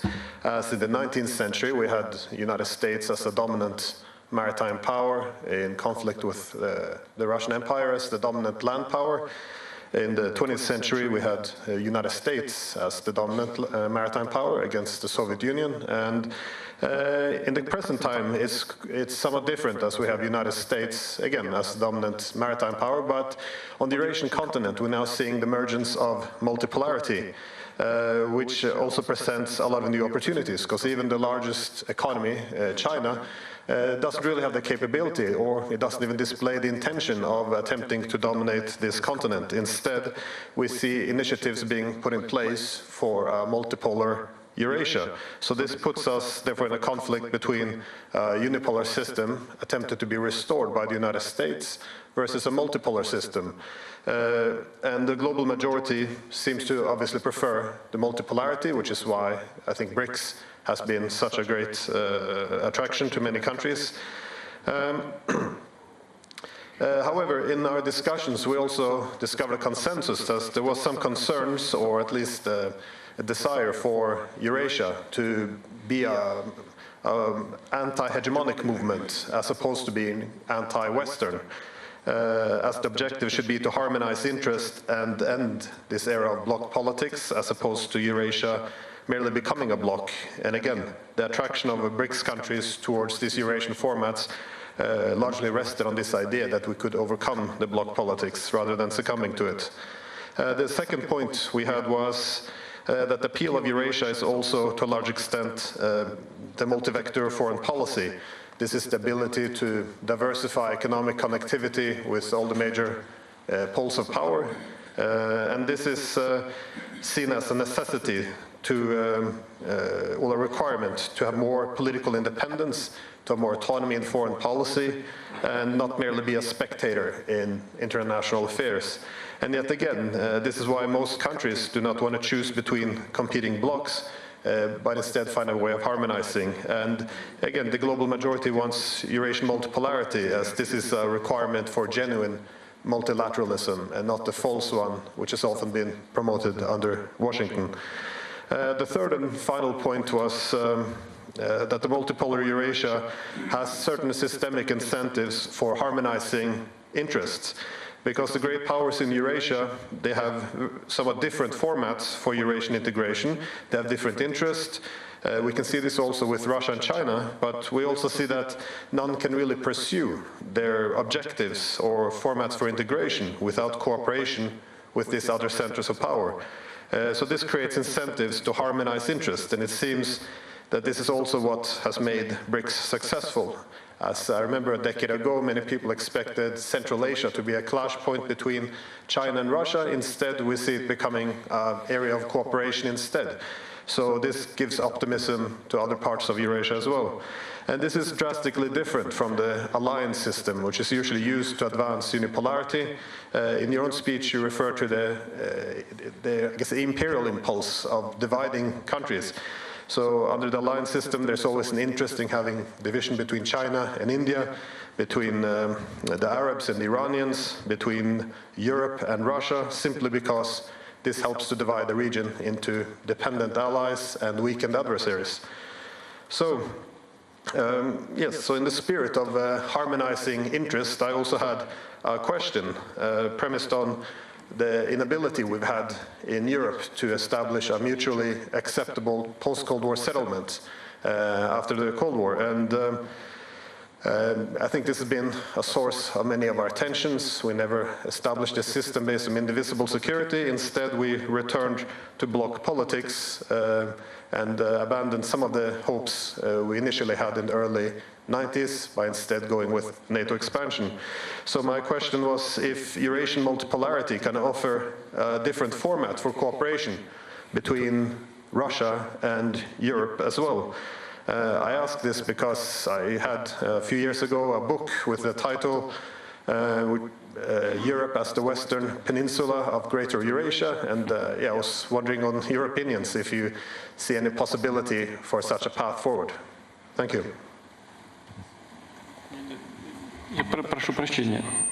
Please forgive me. Sorry. Could you please repeat what you were saying in the end? Could you formulate the question yet again, please? Sorry. Well, my question was premised on the idea that across Eurasia we've seen many countries being able to overcome their differences, their political differences, through economic connectivity. We see this, for example, the deals the Chinese were promoting between the Arabs and the Iranians. And I was wondering if some format for Greater Eurasia, in which Europe would be a part of this Greater Eurasia, if there's some ability to use this BRICS or some other institutions to also foster better relations with Russia and Europe, so we can overcome this bloc politics in Europe, which we never were able to overcome after the Cold War.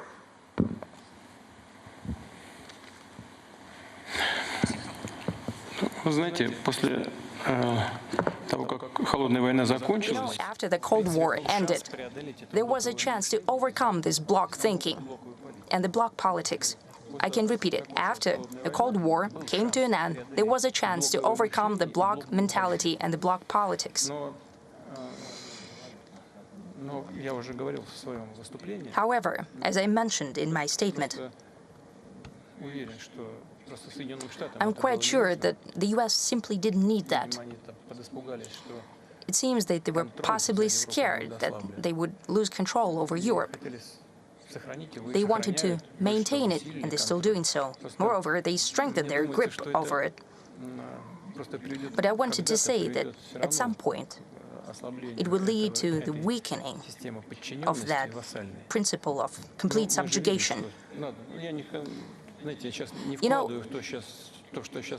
what I'm saying right now is not anything bad. I don't want to, blame someone or anything, God forbid. But we see that many European countries, most of European countries that are NATO members, to the detriment of their interests, are conducting actions that benefit the U.S. politics and the U.S. economy.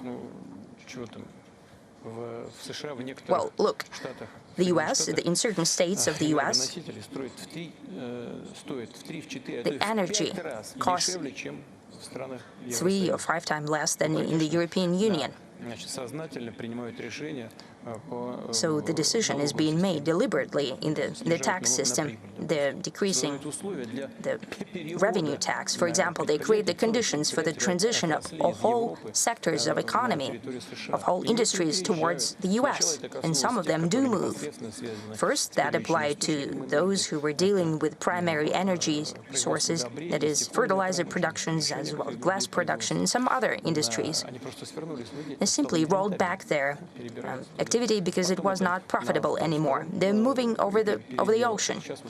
Now they're doing the secondary industries. More or less it has to do with metallurgy and the car industry and so on.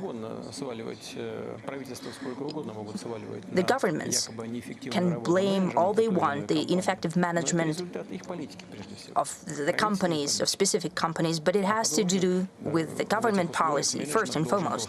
And in those conditions, the management of the companies had to do something to defend, to protect jobs and their companies. But it's not always possible, though. Therefore, the conflict that unfortunately we're seeing today, that we're unfortunately taking part in, that allowed the U.S., to achieve the strengthening of their leadership, to put it mildly, have almost a colonial dependence of the countries. Honestly, even I didn't expect that. The same is happening to Japan. It's surprising. What did we do to Japan? Nothing. Not a single step, not a single word. But they introduced sanctions against it. How come? Where did that come from? Hence the question, what do we do with that? Well, we didn't do anything. Other colleagues from Japan, possibly there would be some questions from them. And it's even worse with Europe. I have already said it, but I will not refrain from the pleasure of thinking back to my conversation in 1993 with ex-Chancellor Kohl. I had the chance to be present at the conversation with the former mayor of St. Petersburg. Back in the day, I still had some German in me, and I acted as an interpreter between them. He let go of the interpreter and he said, "Go and take a rest." I stayed and I interpreted for them. For me, who was a former member of external intelligence of the Soviet Union, it was so surprising to hear what he was saying. To be honest, I was listening to them, I was interpreting. And to put it mildly, I was extremely surprised, because I still had cliches of the Cold War mentality in my head. I was a member of intelligence of KGB, of USSR, and all of a sudden, Chancellor Kohl started saying that the future of Europe, if it wants to preserve itself as an independent center of European civilization, the future is only with Russia. We need to bring together our efforts. I was simply agape. He continued in the same vein, and he spoke about his vision, about the development of situation on the American continent, the way the U.S. will continue to build its policy. Well, I will not give it verbatim. Well, he didn't say anything bad about the U.S., but he simply gave his expert opinion, not just a chancellor, but more like an expert. And in essence, I think 85 or 90% what he spoke about is happening. I can see it, and everyone can see it as well. And naturally, we should try to build a security system on Eurasian continent. It's tremendous in size. And naturally, Europe can, and I believe should be, and part and parcel of that system. I jotted it down. If PRC does not have a chance and doesn't want to play a dominating role, you said you spoke about Central Asia as well, and I will mention it too. I think there are certainly our friends from China here. The Chinese philosophy does not have that. They do not strive for domination. That's the trick. That's the attraction of the theory, of that proposal that has been worded by President Xi. One belt, one road. One belt, one common road. This is not a Chinese road. This is a common road, everyone's road, at least bilaterally. That's the way it sounds, and that's the way we behave, in the interests of each other. What's happening in Central Asia? Everyone expected some kind of a clash or collision between Russia and China in Central Asia. Well, look, the thing is that these countries are very young in their statehood, and they have economies that requires significant development. Demographic processes are afoot there. For example, take Uzbekistan. Every year, they add another million of population. Can you imagine that? 27 or 28 million, that's already the population, and they have an extra million born each year. India has plus 10, as my friend Prime Minister Modi spoke, but India has 1.5 billion people living there. And Uzbekistan has about 37, no, 38. Now they soon have to have 40 million. That's a lot of millions. They have plenty of issues. And if the People's Republic of China comes over there and helps out those economies, and that means that as a result of economic cooperation, the domestic political processes stabilize as well. The statehood is stabilized. Russia only has an interest in that. We want to have a stable situation there, stable development. It's in our interests as well. Therefore, the competition is absent there. We only have cooperation. It doesn't stand in the way of development of our traditional development of ties with that region of the world and the countries of Central Asia that for hundreds of years have been part of the Russian Empire and of the Soviet Union, not only remember well, but they cherish our special contexts and special ties, and it benefits everyone. And if we create a security system in the Eurasian continent, and incidentally, I see and I hear that certain European countries are starting to talk about the single security system from Lisbon to Vladivostok yet again. Now they are going back to what de Gaulle spoke about. He talked about Urals, but we need to talk about Vladivostok as the end point. They have these ideas again. If our counterparts will go back to that, and most importantly, as you said, what I've mentioned and what's written down in the OSCE documentation, that the security of one country does not come at the expense of the other of security of the other country. It's crucial. If we can truly do that. You have mentioned the level of trust that needs to be increased. And I think that the most important issue on the Eurasian continent between Russia and the European countries is the deficit of trust. You can blame Russia for many things, and possibly we make mistakes as well. But when we're being told that we signed the Minsk agreement, we're being told that they signed the Minsk agreements only to give time to Ukraine to rearm, and they never intended to solve this conflict peacefully. How can we trust them? Look, guys, what kind of trust can we talk about? You've publicly said that you've fooled us, that you've lied to us, and you deceived us. What kind of trust are we talking about? But we need to go back to that system of mutual trust with time. I don't know, we can discuss it till early hours of the morning, but it's the first step to create a single Eurasian security system. Is it possible or no? Chancellor Kohl, whom I spoke about at the beginning, said that it's not just necessary, but it's an imperative, and I share his point of view. Mr. President, why do you think that Chancellor Kohl was more genuine than Chancellor Merkel, whom you mentioned later during the Minsk process? Well, you know, there were the three of us sitting down in Bonn. That was back in Bonn. The government of Germany was in Bonn, and we simply talked to each other. Madam Merkel, Chancellor Merkel, she spoke under certain social pressure and during a crisis. These are different kinds of situations. Kohl had contemplated, and he just simply presented his vision. Not only without press, and Chancellor Merkel spoke for the press, with the media presence. He even got rid of his interpreter, see? Therefore, I believe that he was absolutely genuine. One more question, if you would allow, following up on Glenn's question, and that you mentioned that the population is growing in neighboring countries, and you also spoke about migration waves. Now it's a hot topic everywhere, in Russia as well. Do you see that part of Eurasian security? Do you discuss with your counterparts about Eurasia? Yes, we discuss that quite often. I have already said it.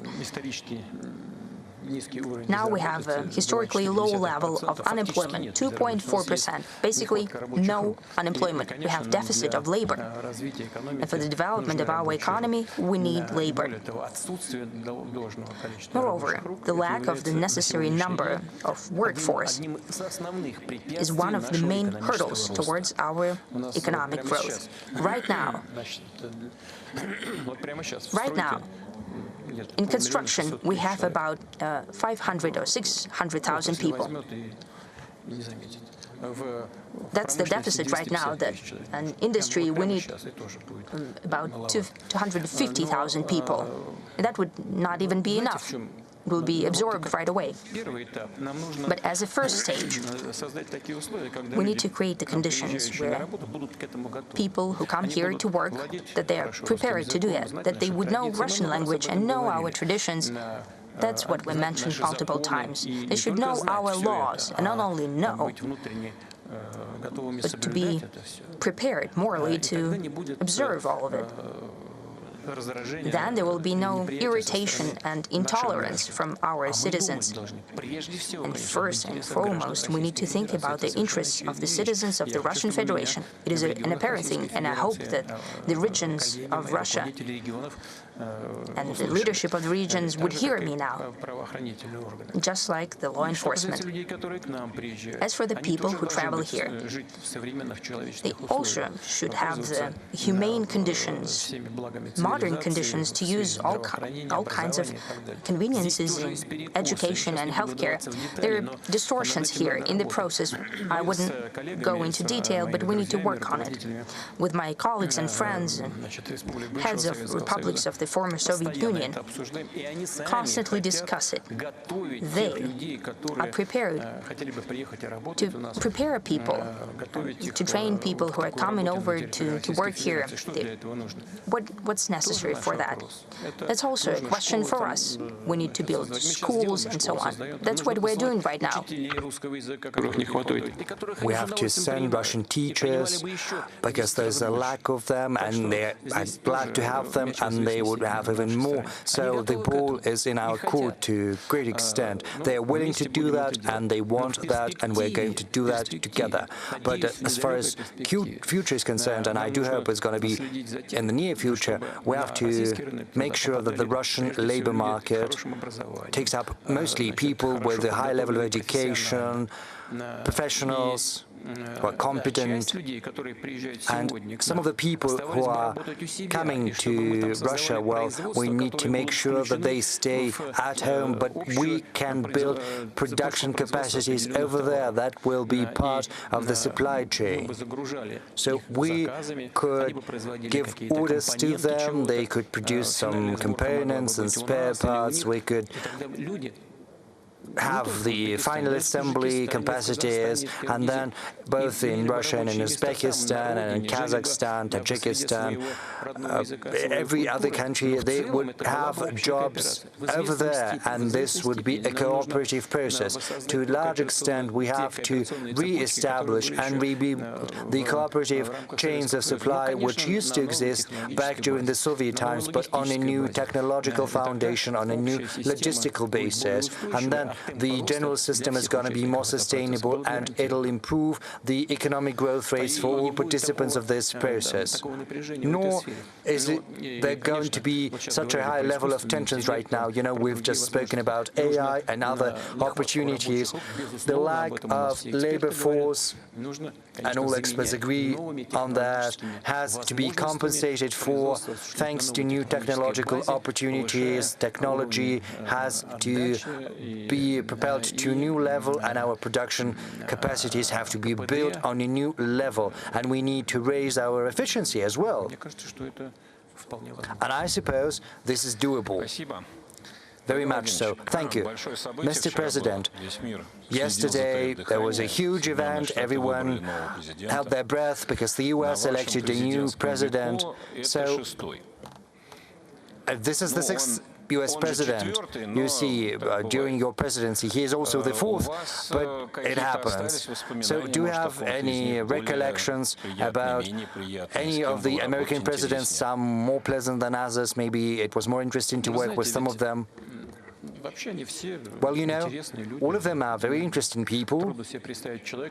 It would be hard to imagine a person who finds him or herself at the helm of one of the biggest countries in the world and who is an ignoble or an uninteresting person. No, it's impossible. The thing is, the internal political culture within the US is such that this internal political strife becomes increasingly acute. They resort to all kinds of tactics.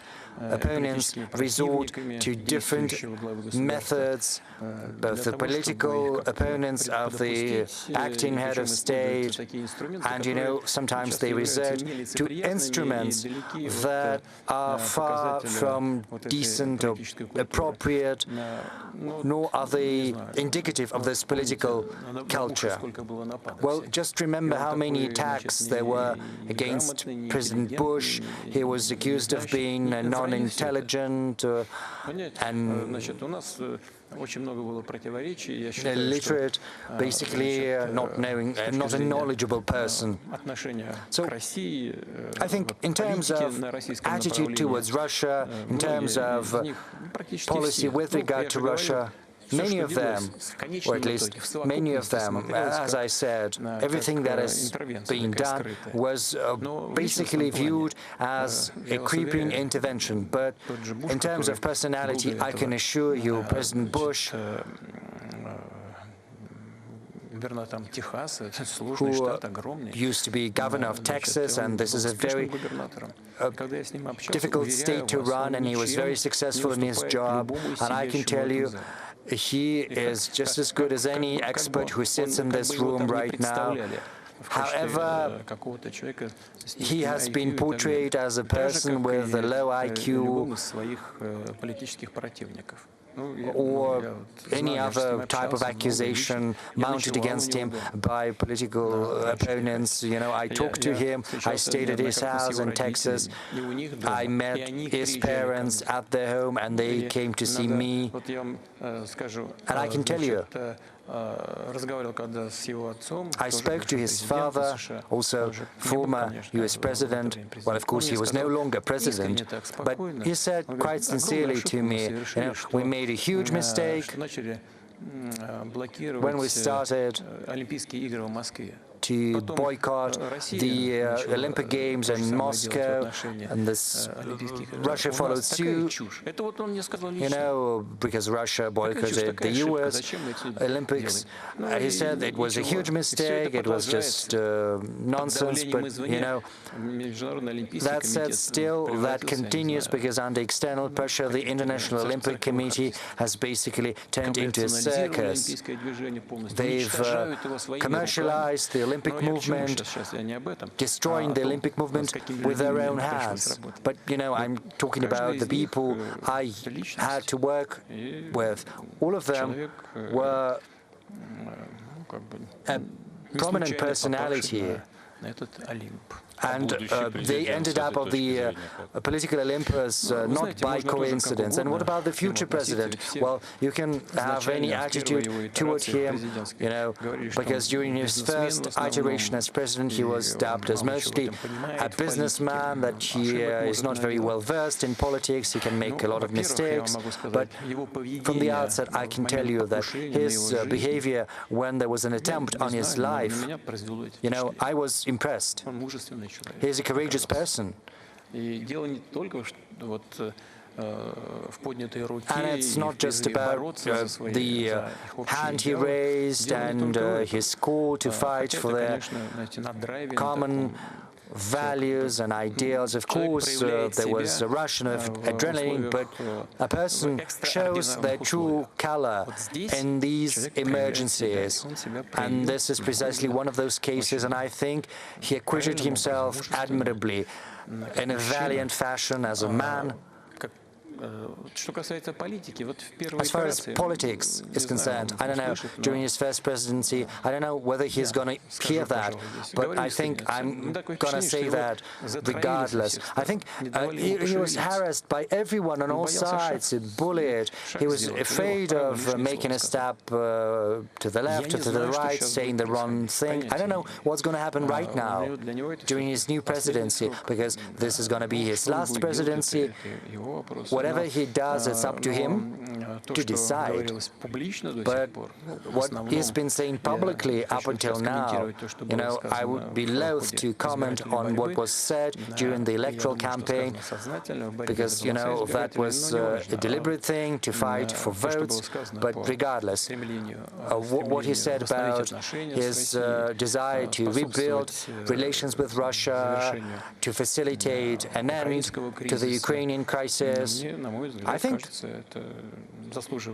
this deserves attention, at the very least, and I would like to take this opportunity to offer my congratulations on his election as President of the United States.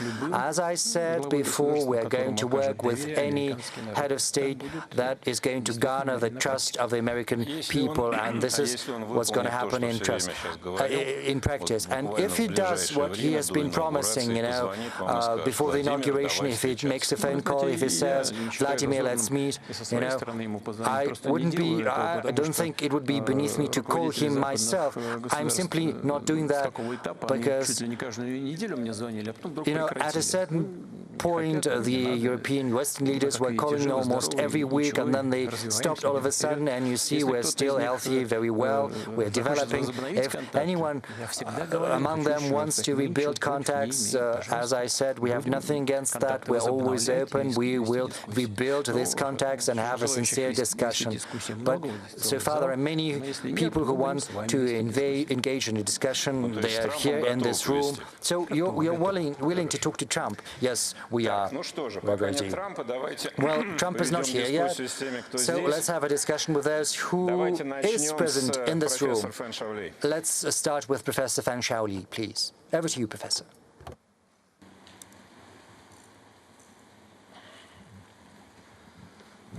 Professor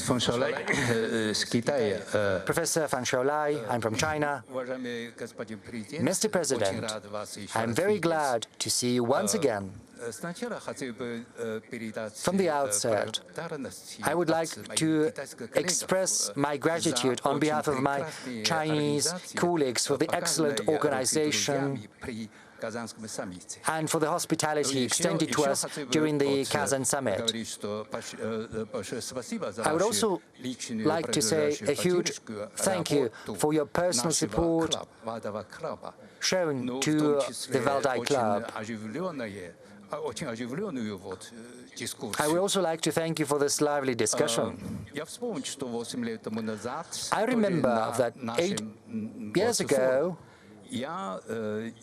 at this forum, I had the honor to ask you about what you think about the relation between Russia, the US, and China.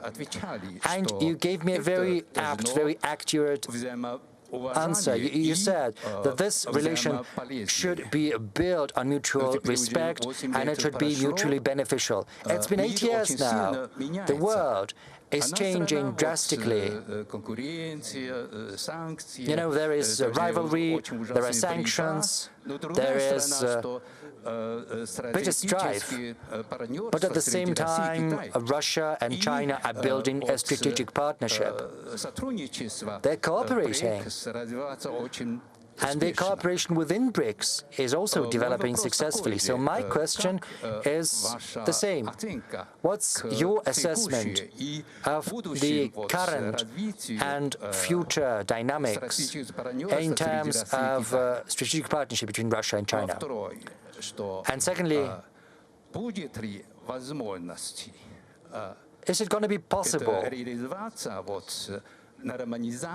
to normalize relations between Russia and the US, and also with China in this new environment? Thank you.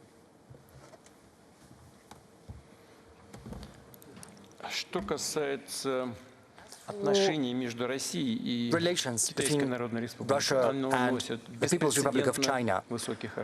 These relations are at an unprecedentedly high level. These relations are built upon mutual trust. This is something we are lacking in our relations with certain countries, primarily with the Western countries, and I've spoken about the reasons for that already. I'm aware that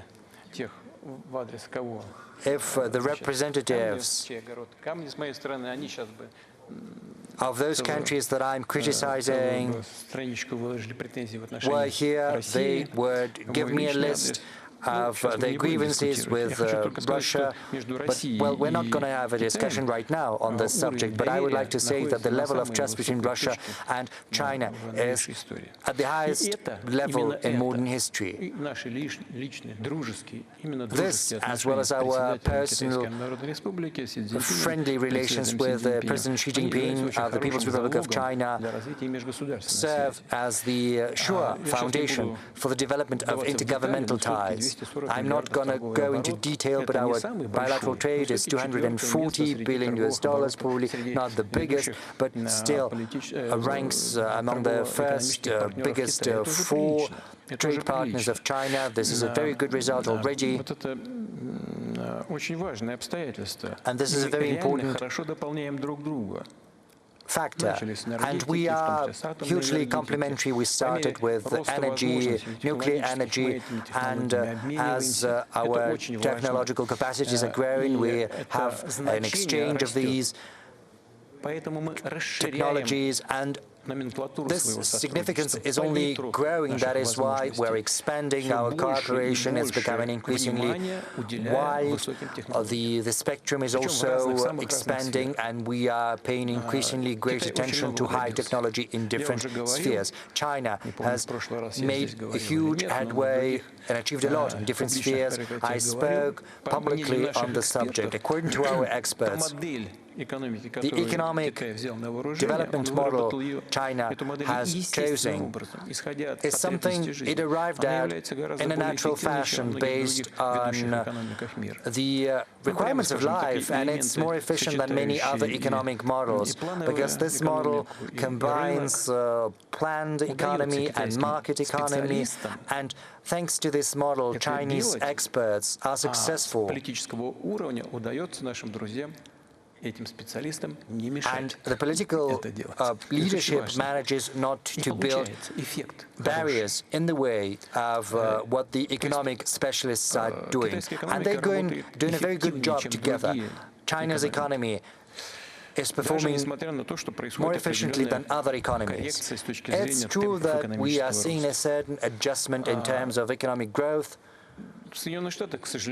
Regrettably, the US is pursuing a policy of double constraint. It's trying to constrain both Russia and China. What's the point of fighting a two-front war? Basically, I do not understand that, but they believe that the economic ascendant of China is a threat to their economic dominance. But personally, I think if they want to be efficient, they should choose other methods to achieve these goals. Rather, they should show their advantages in a competitive rivalry. This should be fair competition, and this would create better opportunities in the US. Instead, they are introducing bans and prohibitions, which in the end comes back to deal a blow to their own economy. Say the ban on Chinese goods or the use of Chinese technologies in the American market. This will only result in inflation and in higher prices. That's going to be the end result of that.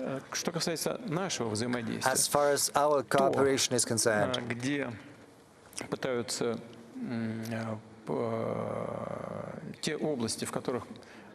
there are certain industries and spheres where they're trying to constrain China. But in that case, we could be complementary, the economies of our two countries. As I said, we started in energy, and our energy cooperation is developing rapidly in oil, gas, and nuclear technologies. We're quite active in building new units for NPPs. We also organize supplies of oil and gas, and this creates a sure-proof, a foolproof system for ensuring China's energy security. We have a contiguous border. Nothing can throw a screw in that, neither storms, no lanes of communication, nothing can undermine our cooperation because we've got a common border and the supplies will continue just as they have been going. There is a guarantee of that. I believe that if the US chose a different path, a different attitude towards China and Russia, so if they chose a policy of trilateral cooperation instead of double constraint, then everyone would stand to win. And another question about the trilateral cooperation, I spoke about that, and I ended on that. You were not following me. Sorry, I got distracted. I think there is General Salik from Pakistan. He raised his hand. He wanted to ask a question.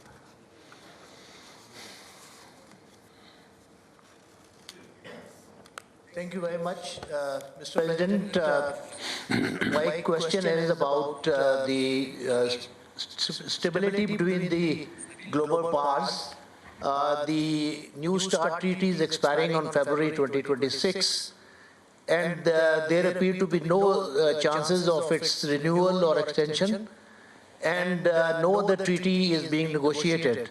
So how do you see at the end of this agreement maintaining the stability of relations between the global powers? Вы знаете, ведь You know, we never refuse to continue the dialogue on strategic stability.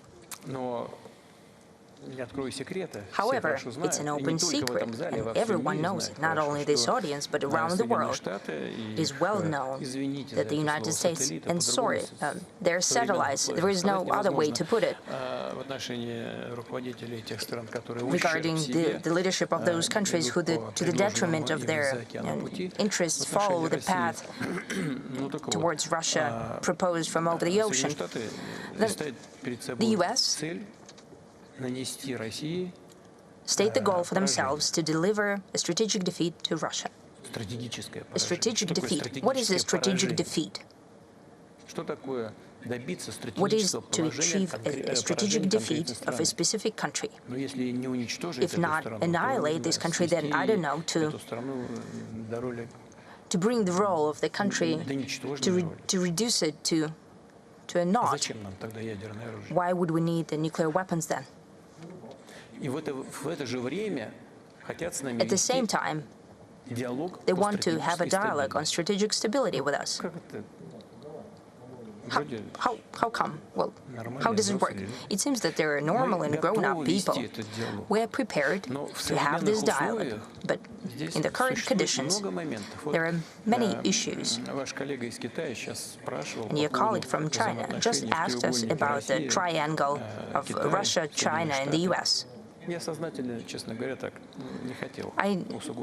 deliberately didn't want to go into detail and exacerbate it, and I didn't talk about the international security regarding that question. Cooperation between Russia and China is one of the most important factors of international stability in general, but it has to do with strategic stability in nuclear weapons as well.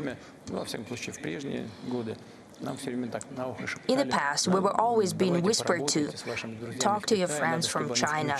They should join the conversation about decrease of their nuclear arsenals, and our Chinese friends responded, guys, look, we have less delivery vehicles, we have less nuclear warheads, you should cut it down to our level, or we can go up to your level. Otherwise, there should be no discussion about the cut-downs, right? That's very reasonable. And the rest of it is just nonsense. At the same time, there are nuclear arsenals of other NATO countries beside the US, the United Kingdom and France. They have increased in their nuclear arsenals. They are not only increasing in numbers, but also changing in quality. Quite recently, I was being told that NATO is not a military and political alliance. This is primarily a political alliance, and the military is on the back burner. Not quite so. Indeed, the US deliberately, maybe not, but I think deliberately, have brought back the military component of NATO, and have declared that they are going to deliver a strategic defeat to Russia. Naturally, we should consider the nuclear arsenals of the UK and France as well. As of today, this is a complex issue. It's more complex than it used to be 20 or 30 years ago. However, we are aware of our responsibility as a country which has the capacity in terms of delivery vehicles and warheads and the quality of modern weapons, and it's being improved domestically. Right now, we're coming to a point that would put on combat duty our novel developments that I spoke about 5 years ago. We're finalizing the tests, and we understand that. And we're prepared for the dialogue, but the other side needs to be honest about this dialogue, considering all aspects of our relations. It cannot be that they want to defeat us strategically, but to their citizens that they're telling, this is business as usual, don't worry about anything. It doesn't work like that. Strategic defeat for us, and they should not worry? No. Let's open our cards and have a calm and business-like conversation without double, triple, or quadruple standards. Let's just talk about it. And we have proposed that multiple times. But when talking about the specifics, it causes a pause on the other side. We'll see the way the proposals are worded by the new administration, if they do so. Mr. President, you've mentioned the demonstration of the newest developments. Are there some newer ones? Yes, there are.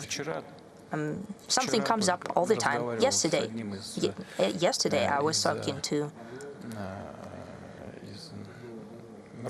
one of the heads of the largest firms, and he reported on his ideas in this sphere, but it's premature to talk about it. Thank you.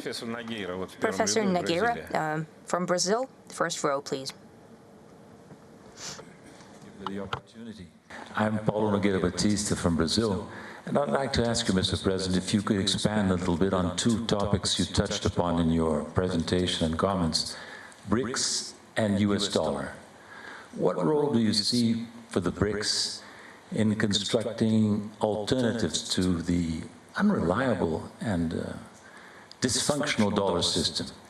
Russia proposed in this 2024 chairmanship of the BRICS detailed, interesting proposal for a new system of cross-border payments based on national currencies. How do you see this discussion going forward? Are you confident that we can move forward on this basis?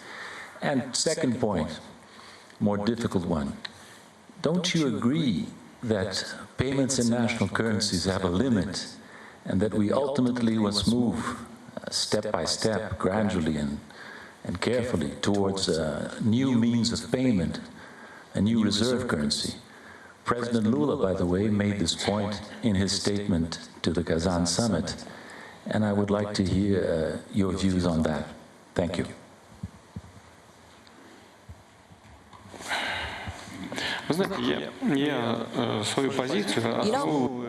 My position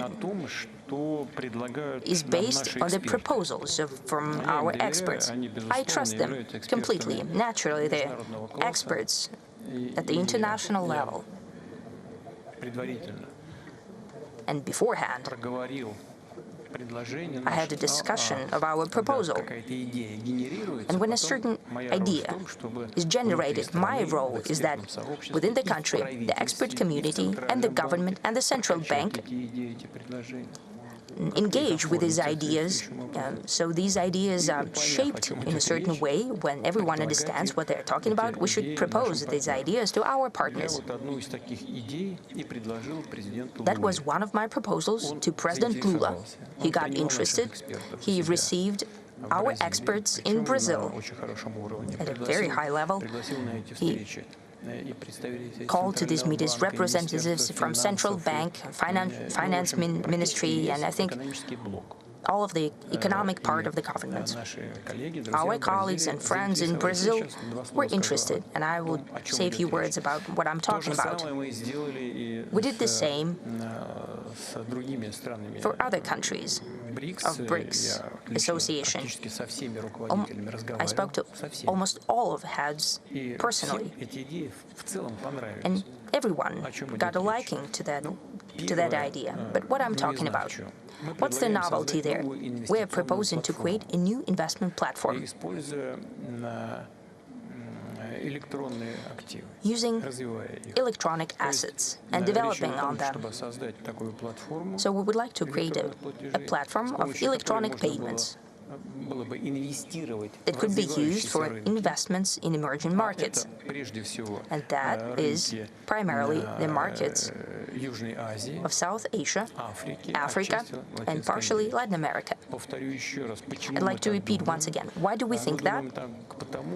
We think that because there are tremendous demographic processes underway population growth, they have accumulation of capital, they don't have the necessary level of urbanization at this point, and it will increase. And if that happens, they would have new centers of economic growth. And people will strive, and that means that governments will follow their needs of increase in the standards of life and prosperity. And we think that these regions of the world will show the highest growth rates. Saudi Arabia, China, Russia, in our opinion, will show growth, but much more tremendous growth, a surge in growth will be shown by the regions of the world that I've mentioned. They will need investments, technologies, and staff, talent, using new investment capacities, the new platform. We think would ensure that. And such electronic instruments, such tools can be made almost independent of inflation, because if there is an overabundance, we can withdraw them from circulation. On the other hand, we can do the opposite. We can print more. And we can regulate that through central banks and oversight by them, and through the new development bank. The leadership of the NDB also like that. There are different points of view there, different approaches, but in general, some had more interest in that, some had less interest in that. Still, we agreed to create a working group at the expert level, at the government level. We're going to do that. We are in no hurry. This is not a response towards the events of today. No. This is not even a response as trying to counteract the limitations in the sphere of finances. I'll speak about that more. But this is just an idea how we could organize our work for the most promising growth markets of the future. This applies not only to BRICS countries, but also to those countries which are not BRICS members today. This is just for us, an opportunity to invest, to enter those markets. For them, it's a chance to use our capacity. Otherwise, it would be impossible. If we look only at promising projects that promise us revenue, we can launch this project and it will work, I think. As for today's conditions, the use of national currency still bears its fruit. For Russia, for example, we have about 2/3 of our trade is being serviced in national currencies. As for BRICS countries, the same figure is 88%. The payments in national currencies. Right now, we are discussing the use of electronic tools of exchanging financial information between the central banks of our countries. This is the so-called financial BRICS bridge system that we have discussed at the expert level with all of our partners. The second system is also a part of BRICS ecosystem. We were talking about payments, settlements at stock exchanges.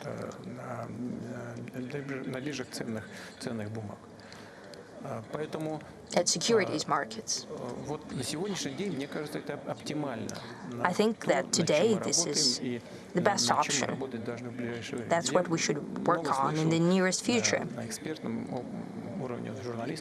I've heard a lot that the experts and the journalists are talking about creating a single currency. I think it's premature. We don't have such a goal among us. Because in order to talk about a certain single currency, then we need to achieve greater integration of economies.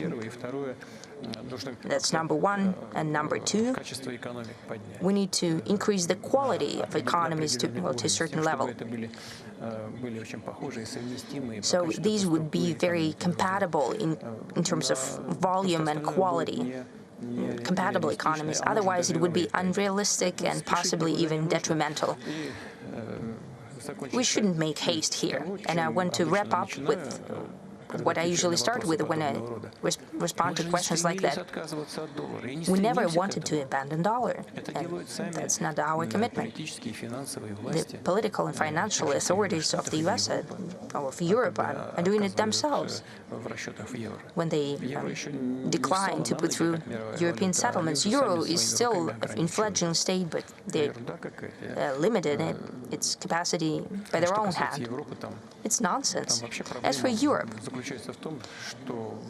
the issue lies in the fact that decisions in economy are done by politicians who, quite often, unfortunately for those countries, are not experts in economics and finance.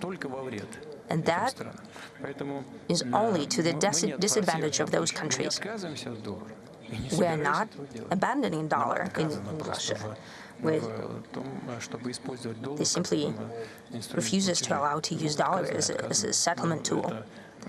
Well, even so, I think if we are denied that, it's so foolish of the US authorities, because the dollar is the pillar of US power, and they're undoing it by their own hand. I thought that whatever happens, dollar is like a sacred cow, should not be touched. It's in discontinuation. The udder is dirty. They got rid of the horns. Well, they're to blame on their own. The payments in dollars are decreasing. Not too much as of yet, but as means of savings, it's going down step by step, very gradually. It's shrinking, but it's a trend. It's their own doing. But we're not fighting against it. Our proposals are not aimed against dollar. This is simply us rising to the challenge of modern times, a response towards the development of economy. We're thinking about the future tools. And what's relevant today is what I've said before, creation of a system, using already the groundwork of the systems in each country, exchanging of financial information, and those tools that I've mentioned will develop them. Thank you. Alexander Akovich from Serbia.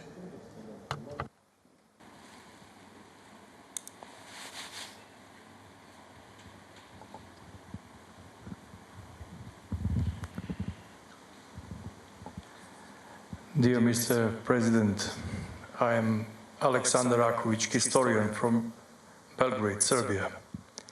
It is my honor to see you, listen to you, and talk to you again. My question for this night for you is, according to your opinion, what are the state and individual mechanisms that Russians, Serbs, and other people around the globe must use to defend our traditional values and protect ourselves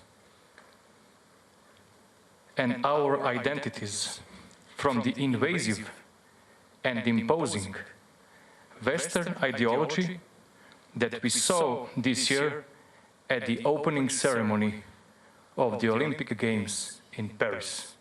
Thank you.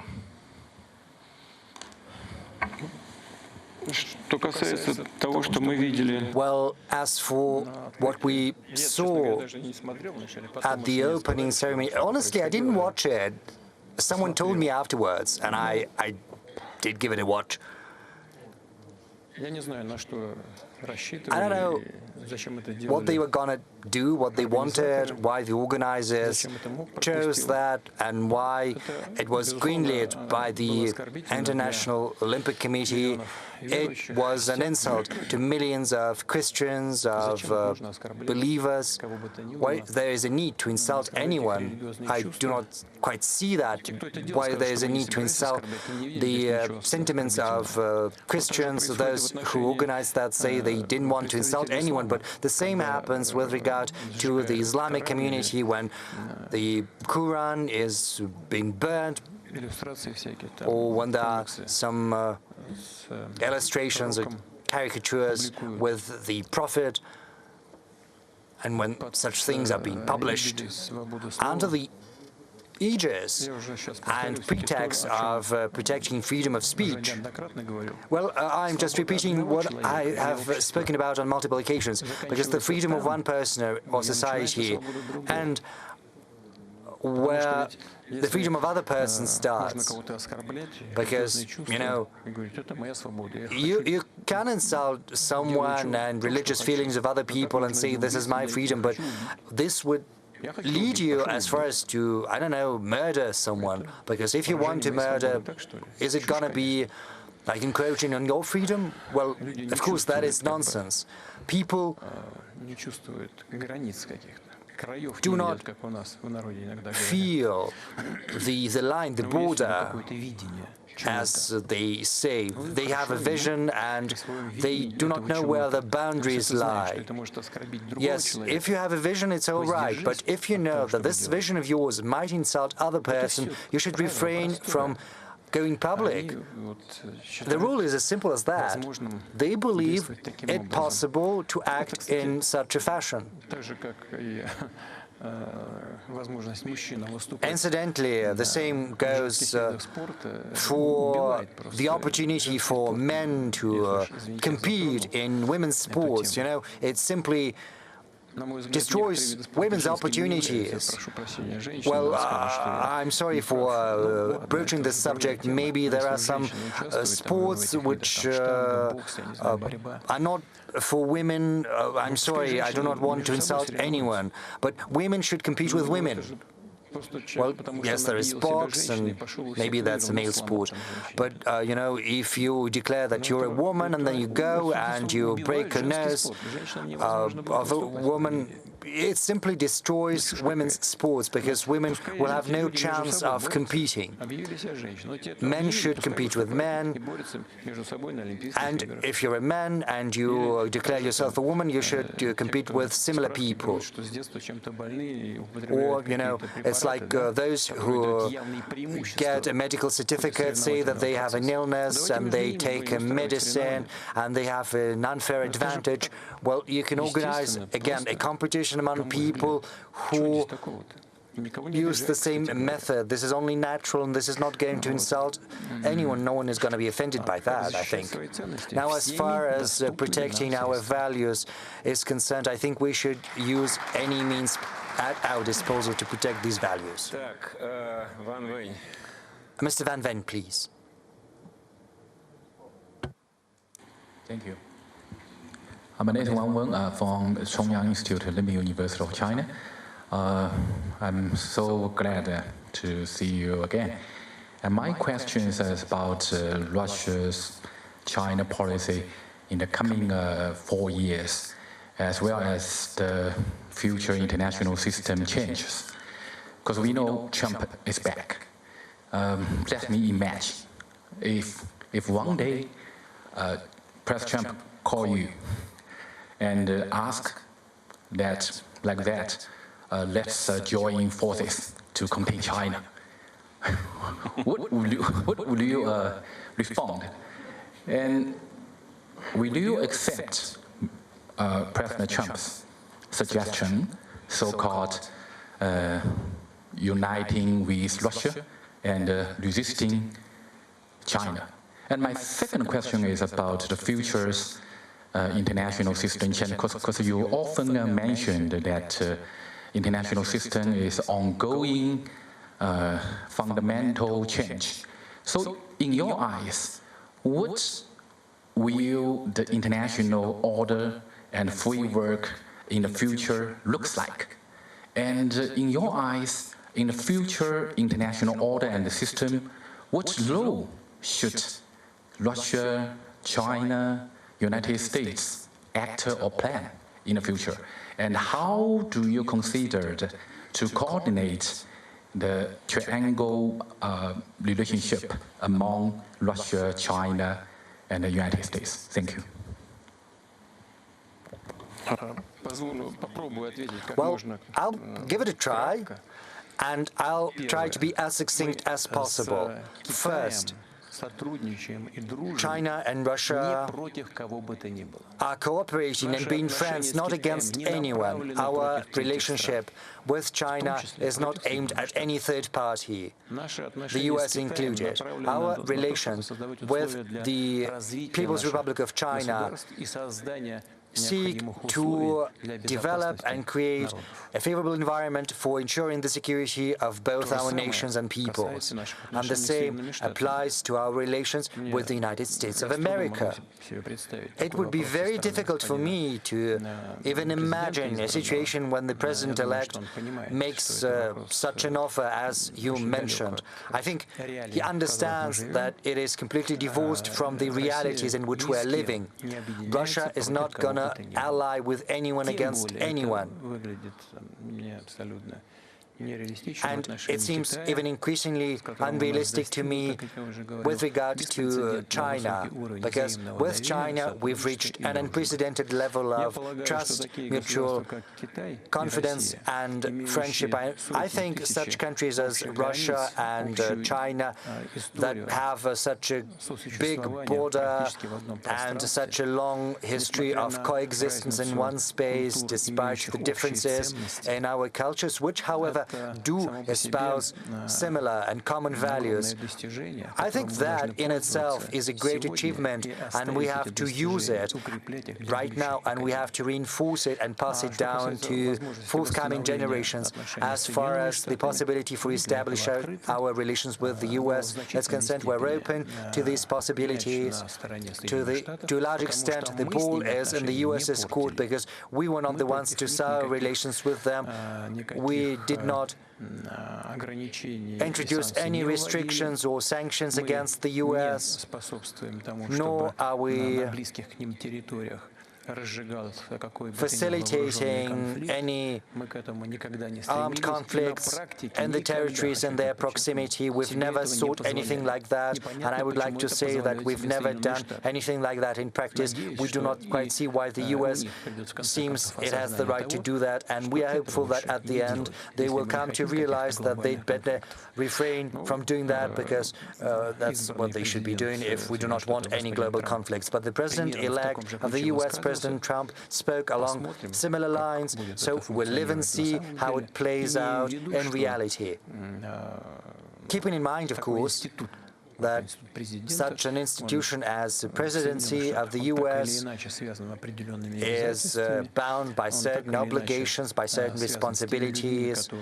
The President of the US is tied to a certain extent to those people who helped him arrive in power. You know, in the past, Jacques Chirac said, you know, what kind of democracy can we talk about in the US? Because without $1 billion, if you don't have $1 billion US in the pocket, you shouldn't even entertain the thought of participating in the elections, you know, let alone participate in practice. And those people who provide those billions, they participate in building the future team. And if they delegate someone, they have a lever for exerting influence upon those people who will be part of that team.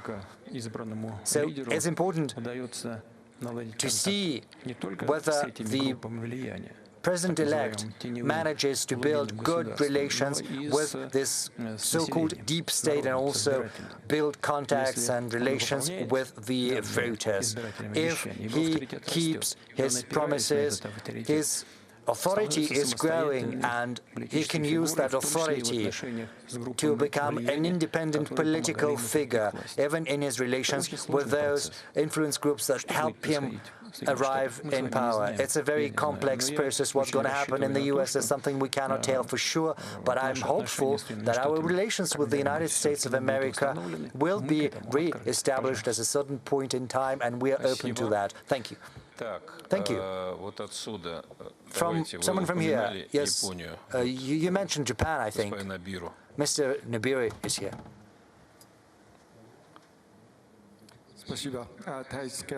Thank you.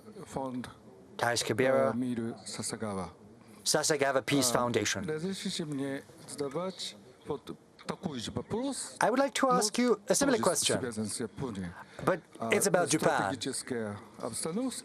The strategic landscape in East Asia is becoming increasingly tense. This is due to the strategic rivalry between the United States on the one hand and China on the other. And in this rivalry, Russia is clearly on the side of China. The frequency of joint military exercises between Russia and China has increased significantly in this region. On the other hand, Asia is a region with a great value, and Russia's strategic interest in this region should not be completely bound by its relations with China. How is Russia trying to combine these interests? So on the one hand, there is the confrontation between China and the US in East Asia. At the same time, how is Russia going about trying to preserve the latitude for pursuing strategic stability goals in this region? And another question, what's your assessment of the future of Russian-Japanese relations within this strategic context? Say, what is gonna look like in the next 5 years? Indeed,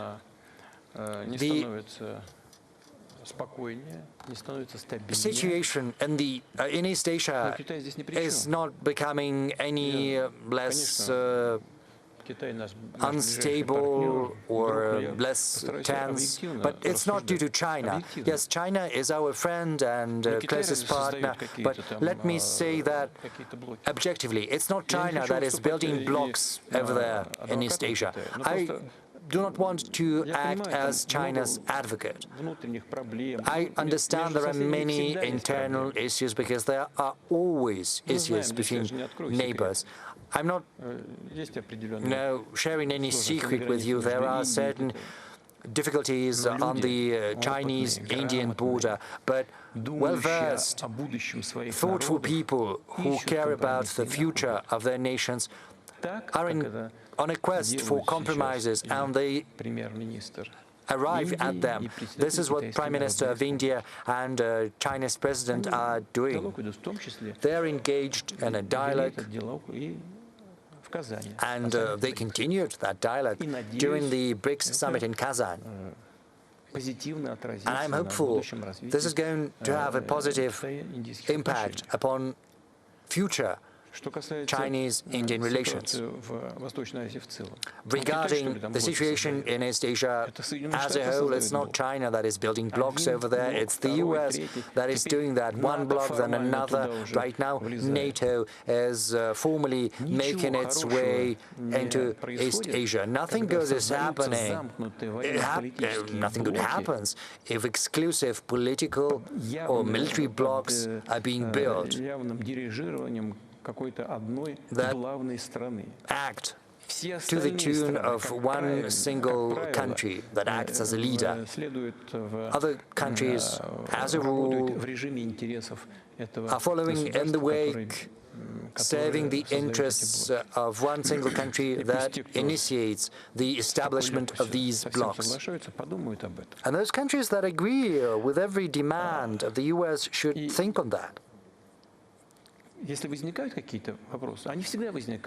And if issues do arise, and they always do among neighbors, it's inevitable. One should work at a regional level, trying to escape external influence and show courage, patience, and willingness to search for a compromise. And if such an attitude prevails, then compromises will be within reach, and they will be found. So leveling accusations at China, trying to accuse it of some aggressive intentions when the US is building aggressive blocs, I think is not the right way to go. Now, you said that Russia is on China's side and not on the side of those who build such blocs. How can it be otherwise? Because we have to keep in mind everything that I've just said. We do not think that China is pursuing an offensive policy. A lot of things revolve around Taiwan, because in words, many accept that Taiwan is part of China, but in practice they're trying to provoke, and they organize provocations. Why would they need that? Isn't it because they're trying to do the same as they did with Ukraine? They want to provoke a crisis in Asia, and then they will say that the US has to be closer because otherwise they're not gonna survive. Maybe this is the same logic that applies to Asia. So indeed, we do support China, because we believe that China is pursuing a very well-balanced policy, moreover, because China is our ally. We have a very large volume of bilateral trade, we have cooperation in security matters. You said that we hold military exercises together, and it's true. But isn't the US doing the same, say, with Japan? Well, it does it on a permanent basis, and it also holds exercises with other countries, and they do so all the time. You know, at the late 1990s, we stopped using our strategic aviation forces. It stopped performing long-range flights to neutral zones, whereas the US kept doing that. So we looked at that, and in the end we decided to resume the long-range flights of our strategic aviation. And it's the same logic that applies here. The US kept organizing military exercises, and we decided to do the same together with China. But the thing is, these exercises are not a threat to anyone. These exercises are meant to ensure our security. And we believe this is the right tool that helps stabilize the situation, not just in Asia, but across the globe in general. The countries of the region have nothing to fear from these exercises. I would like to reiterate once again that our cooperation with China in general and in the military political field is aimed at reinforcing our security. It's not aimed against third countries. Now, as for our bilateral ties with Japan, I can say it again. What I told to your colleagues, we were not the ones to sour relations with Japan. We did nothing wrong against Japan. We were held in negotiations. We were trying to arrive at a solution to a very complex matter of the peace treaty, and there was talk about a very difficult compromise based on the 1956 declaration of the Soviet Union. Even ratified this declaration. It was the Japanese side that renounced that declaration, but it was at the request of Japan that that. We got back to this declaration, we agreed to that, we resumed our talks, we were thinking what we could do based on that declaration of 1956, and then all of a sudden Japan slapped sanctions on that, and Japan even put us on a list of threats. We're in the third or fourth spot. In what way are we a threat to Japan? You know, what did we do wrong? Because you got an order from Washington. Maybe you should have told Washington, okay, guys, we'll think about that, you know, without giving offense to your partner and to your ally.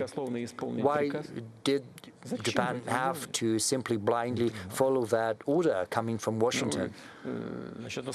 I do not understand that. Thankfully, there are some smart people in Japan who continue working with us, especially in energy, with our companies, and they see us as reliable partners. Despite the sanctions introduced by Japan, we're not doing anything to reciprocate. Japanese companies that used to work in Russia can keep on working if they want to. And we are also getting some messages and signals from American companies saying that they want to get back. Let them. But of course, new conditions, new terms will apply, some losses will have to be incurred. But we are willing to build and rebuild ties with Japan, because for the next 10 and 50 years, Japan is our natural ally. Natural neighbor, I'm sorry. Yes, there were some tragic pages in our history, and there are also some pages we can be proud of. We love Japan and Russia, and Japanese culture, Japanese cuisine are well beloved, and Russia, we were not the ones to destroy anything. So, just draw your own conclusions, and we're not gonna fool around trying to blame you. We're willing. Do come back.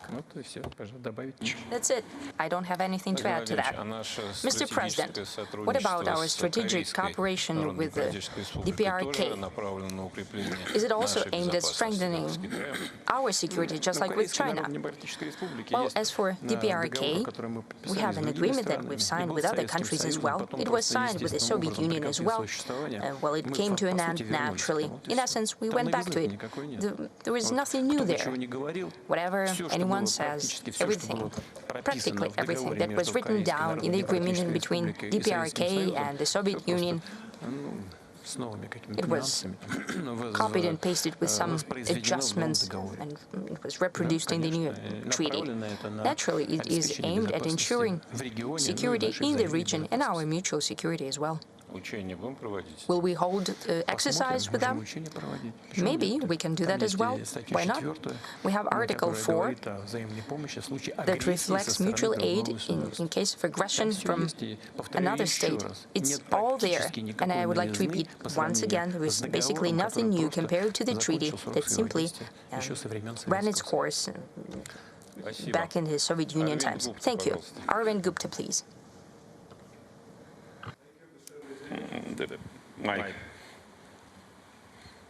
Thank you, Mr. President, for a brilliant presentation and this interaction. My question is about India-Russia relations. You have met Prime Minister Modi several times in the last few months. Prime Minister Modi, at one point of time, mentioned to you that this should not be an era of wars. How do you see that statement? How do you interpret that statement? What is the meaning of that statement for you? That's one. Secondly, if you could also tell us, in this concept of Eurasian security, what role do you see for India? And thirdly, in this changed geopolitical environment, and you also mentioned about the importance of civilizations, civilization values, Russia being a civilization state, India being a civilization state. What are the areas in which, new areas in which India and Russia can work together? Thank you very much. India is our natural partner and ally for decades. It has been so for decades, and I think everyone knows fully well what kind of role was played by the Soviet Union and Russia. in India acquiring its independence, the way we supported the Indian nation for decades. Throughout that time, we've built a unique in its quality and level of trust relations with the Indian nation, and I can say it directly in this case, and the way we feel and the way we understand coming from our Indian friends, there is an overall national consensus about the development of relations with Russia, with our country. And using this basis, we're developing our relations with India in all dimensions. That applies to the economy. It's showing good growth rate in different dimensions as well. For example, in energy, we are prepared, besides oil supply, and the supply has increased manifold to the Indian market. But we can talk about possible LNG supply. We're working in nuclear energy very actively. We're building nuclear power plants in India. We have tremendous respect for the idea of Prime Minister Modi. Make in India, his call to make in India, and we're prepared to invest in that. Take energy, for example. One of the largest foreign investments of $20 billion is the Russian investment. We're prepared to increase it in the same vein. Naturally, now we need to think about new technologies, and we're prepared to do that. At the last meeting, His Excellency Prime Minister noted that Indian producers of agri-produce tremendously need a greater increase in fertilizers. We have done that, and we are prepared to increase our supply. I mean the needs of Indian agricultural sector. There are other needs as well. India is a great country, the largest in terms of population, 1.5 billion people, additional growth of 10 million per year. It is growing very quickly. It is leading in economic growth among major economies, 7.4% GDP growth per year, I think. And India is one of those countries whose growth will be greater than even well-developing countries of today. Therefore, our vision of what and how and in what spheres and at what speed of development in our relations, it is all proceeding from the reality of today. And the reality is that our cooperation is increasing manifold. Maybe our trade is not as high as with China, but it's almost $60 billion at 58 and something. And it's increasing every year. This year, over the past 9 months of this year, we see the same trend. As for solving most acute crises, we are very thankful and we have great respect for the ideas of His Excellency Prime Minister Modi. He expresses his concerns about conflicts in Ukraine as well, and he proposes his ideas how to settle the conflicts. Naturally, we keep abreast of these proposals, and naturally we're not only thankful to His Excellency for his attention to these issues and for his proposals as well, for the fact what he's doing in this regard. In general, I think that our relations with India we're developing at high rate, and we have every reason to believe that using the groundwork that we have laid before will show even greater rate of development than today. Incidentally, and it is traditionally known that we have good relations in security and military and technical cooperation. Look at how much Russian equipment is in Indian army. We have high level of trust in this sphere. We're not simply selling to India. We're not simply selling our armaments, but we're developing weapon systems together. Drama system is very well known. We have made it that could be used in 3 spheres, in sea, in air, and on land. Everyone knows that fully well. There are no questions there, and it causes no irritation, but it testifies to the high level of trust and cooperation. Will continue in the same vein, and I hope that will be in the near future and in the far future as well. Can I ask questions now? Are we close to midnight? Yes. And we're still here. Okay. You can go ahead and choose. At the very back of this sector, I see a hand, but I don't see who's raising it. A lady there, closest to you? No, over there. Raise your hand, please. Over there, thank you. Konstantakopoulos Dimitris, Mr. President, from Greece, a country I'm sure you will agree with me, there's no other option than to remain a friend and a brother of Russia for reasons which we cannot escape. They are inside our deepest cultural and historical identity. My question is the following one. 40 years ago, both the European welfare Keynesian capitalism and the Soviet hyper-centralized system have collapsed. During the 4 decades that passed, we have seen the multiplication of economic crises, of wars, of ecological problems, and of many other problems. I'm wondering if it has not come the time to orient ourselves towards a kind of planned economy in national, regional, and international level. I don't mean the sclerosis of the past, so to say, a little bit military socialism. I mean a system as the one you described, of a combination of market and plan, a system like the one you tried to apply in your country just some years after the October Revolution with a new economic policy, even to introduce some elements of socialism, as you referred also to your revolution in the beginning of your intervention. Thank you.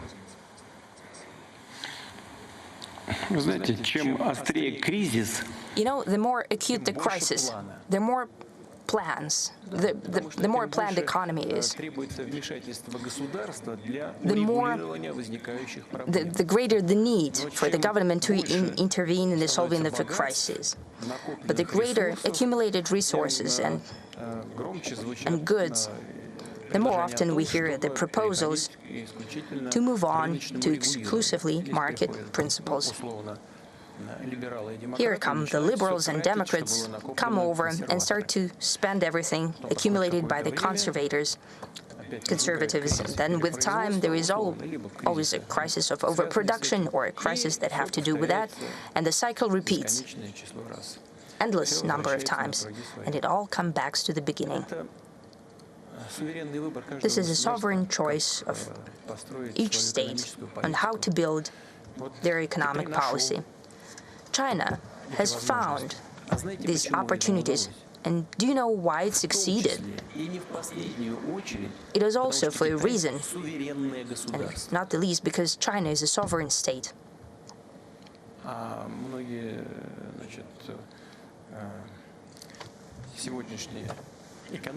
And many of today's economies, due to many various reasons, due to their obligations within economic alliances, military and political alliances, voluntarily have abandoned a part of their sovereignty. And they are incapable of making decisions in economy and in ensuring their security. I'm not appealing to anyone or calling anyone to anything, but I'm simply responding to your question. Yes, possibly, at a certain point in time,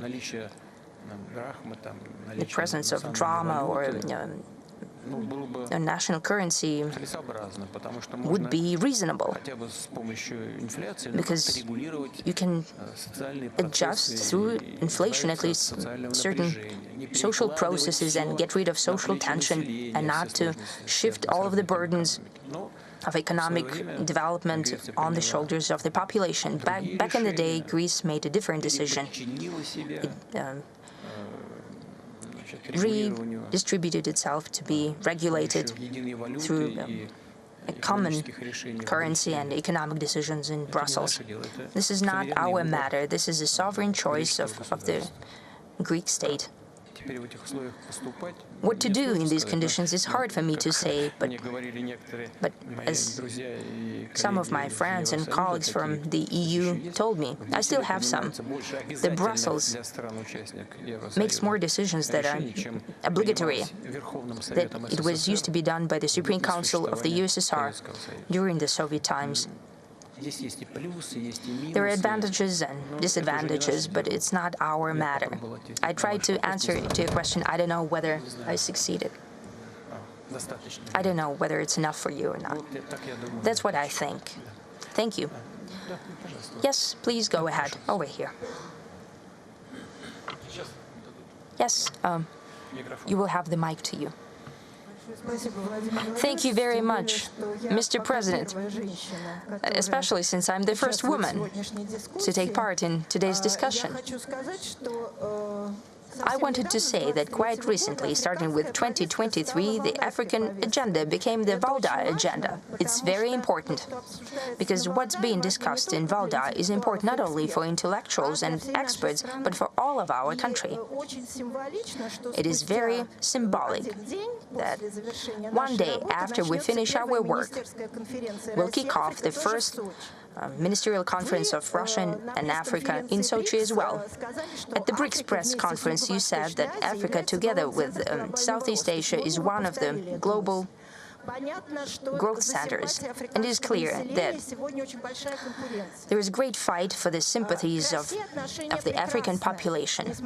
They have great attitude towards Russia, though in the 90s it is believed that Russia left Africa. When you cross the border, you're being asked, where do you come from? And you say, I'm from Russia. And they say, Russia, Putin. That is indeed so, almost all around Africa.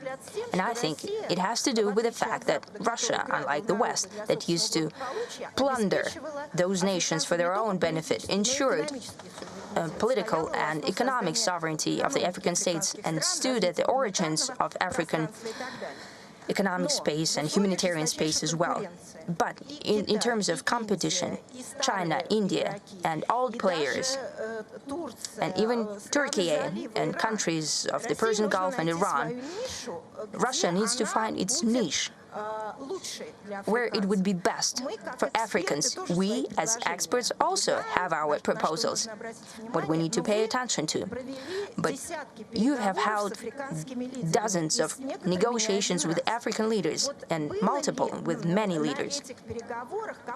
During those negotiations, was there one promising dimension that everyone would be talking about, that every African leader mentioned? Thank you. You know, African continent is tremendous in size, and the level of economic development and security situation is very different. I can agree with you that we have no contradiction basically with any African country.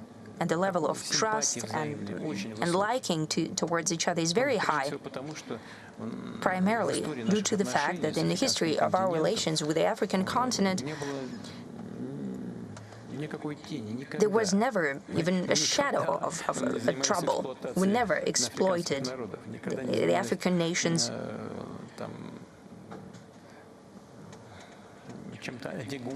We never did anything inhumane on the African continent. On the contrary, we have always supported Africa and Africans in their fight for independence and sovereignty, to create some certain basic conditions for development of the economy. Now, these days, we need to have a new approach. I think that if there is anything in common, then they all care about creating a conducive security environment, because these neo-colonial tools that were preserved in the economy, I mean the Western countries, and in security sphere as well.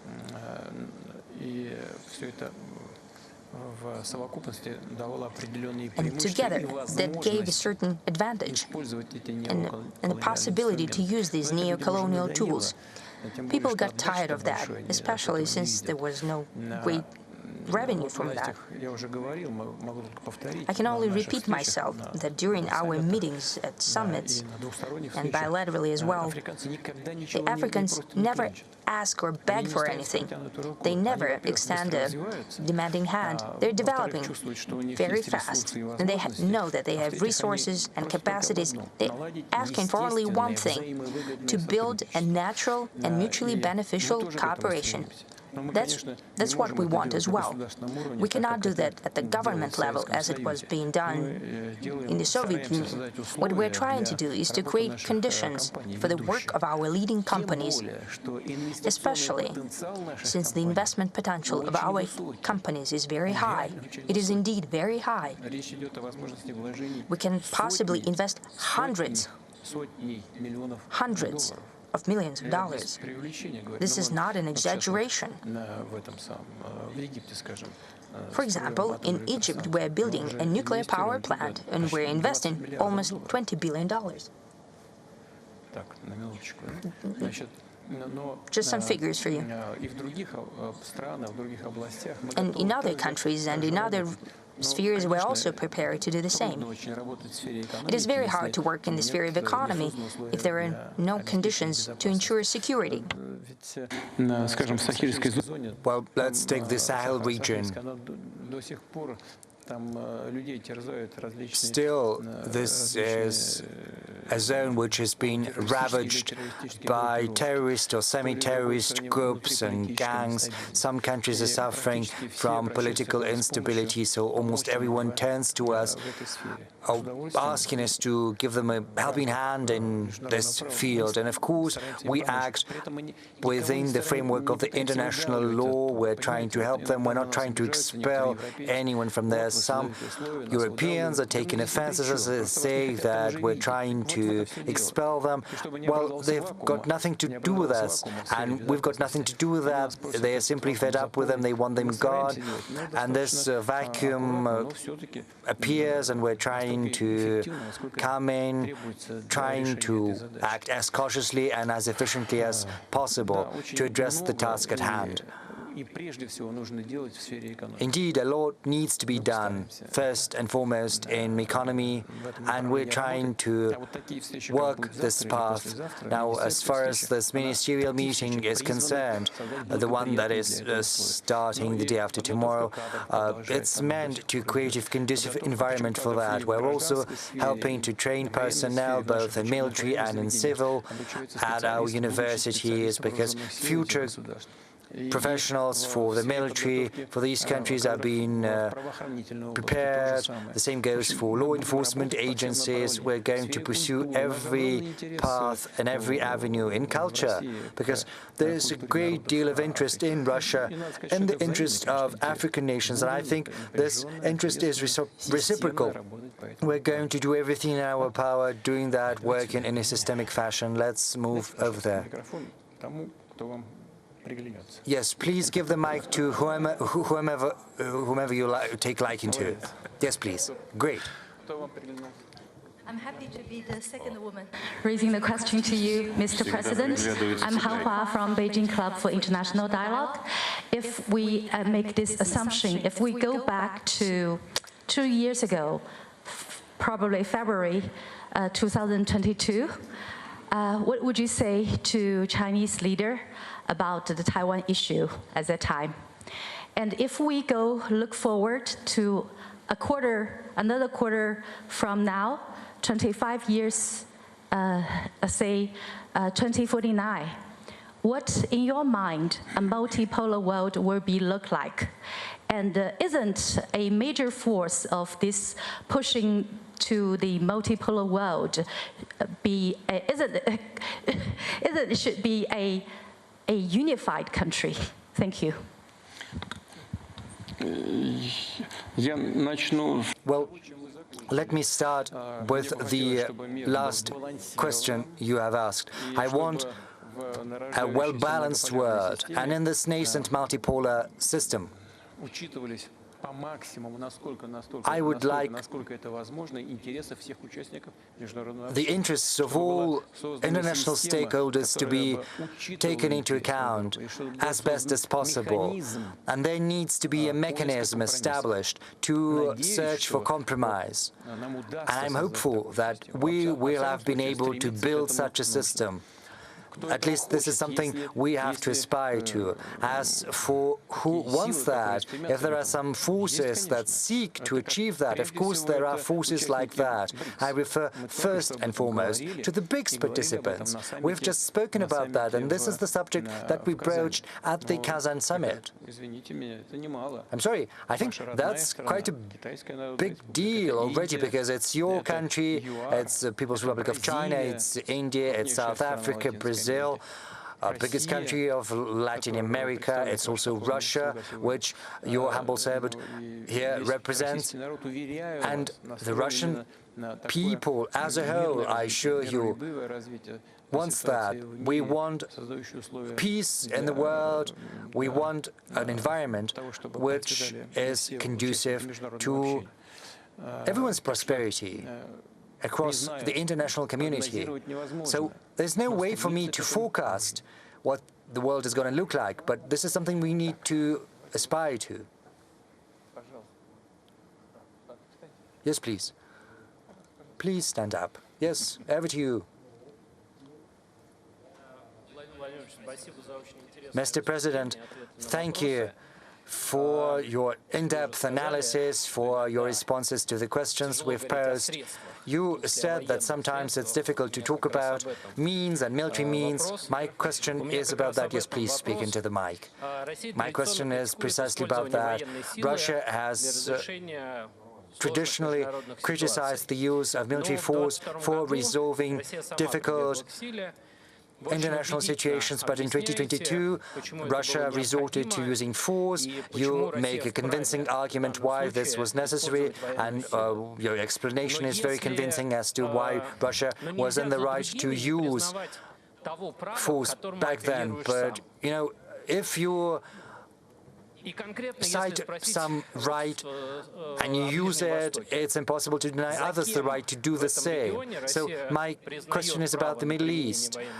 Who do you think has the right in this region to use military force, and whose military actions are illegal and illegitimate amid the current conditions, against the backdrop of the current crisis that is currently unfolding there? And another question, kind of a follow-up, but more a technicality.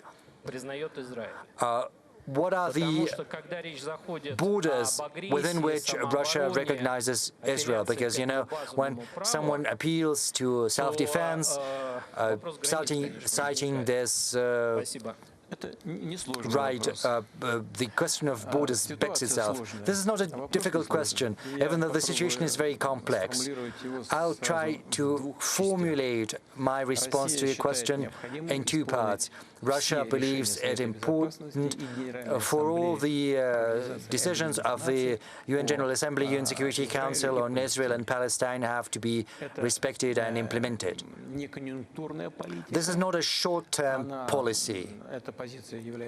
This position has traditionally been ours since the Soviet times, and Russia sticks to this stance. So if all the decisions of the UN General Assembly and UN Security Council are observed on the establishment of two independent states, then this will precisely be the foundation for resolving the crisis, however grave, however acute it might seem, and it is, as of now. That's it.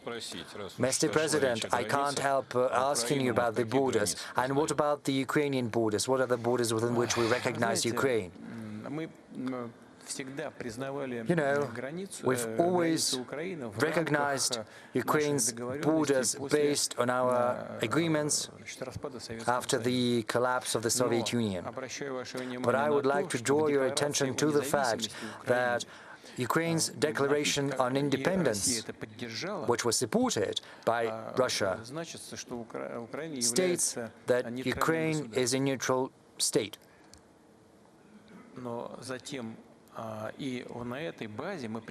And based on that, we recognized Ukraine's borders. But subsequently, as is known, the Ukrainian leadership amended the basic law of the country,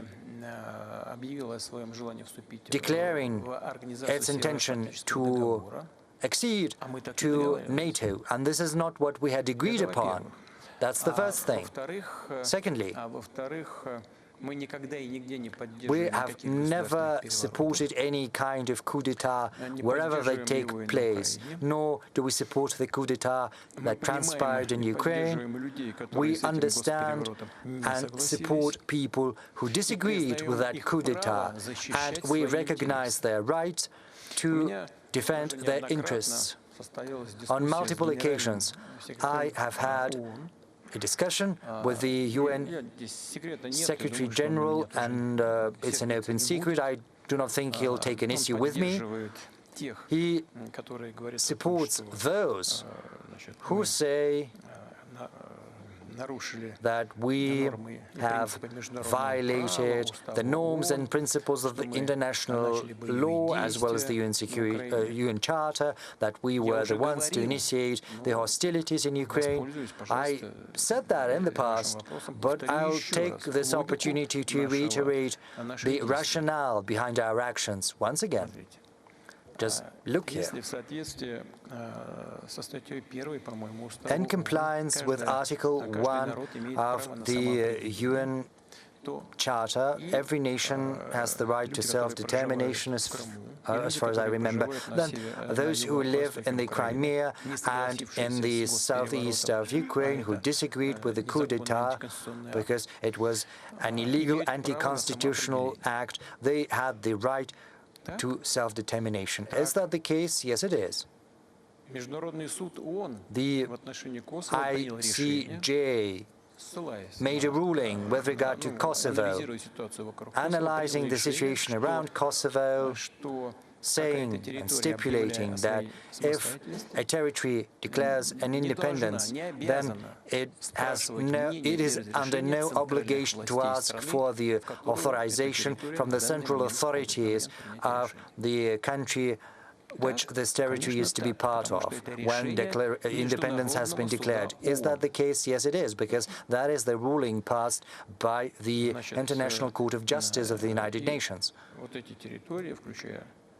So these territories, including Novorossiya and Donbass, had the right to make a decision on their sovereignty.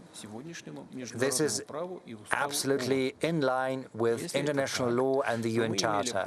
If that is the case, then we had the right to enter into an intergovernmental treaty with these entities. Is that the case? Is that so? Yes, it is. Did we do that? Yes, we did.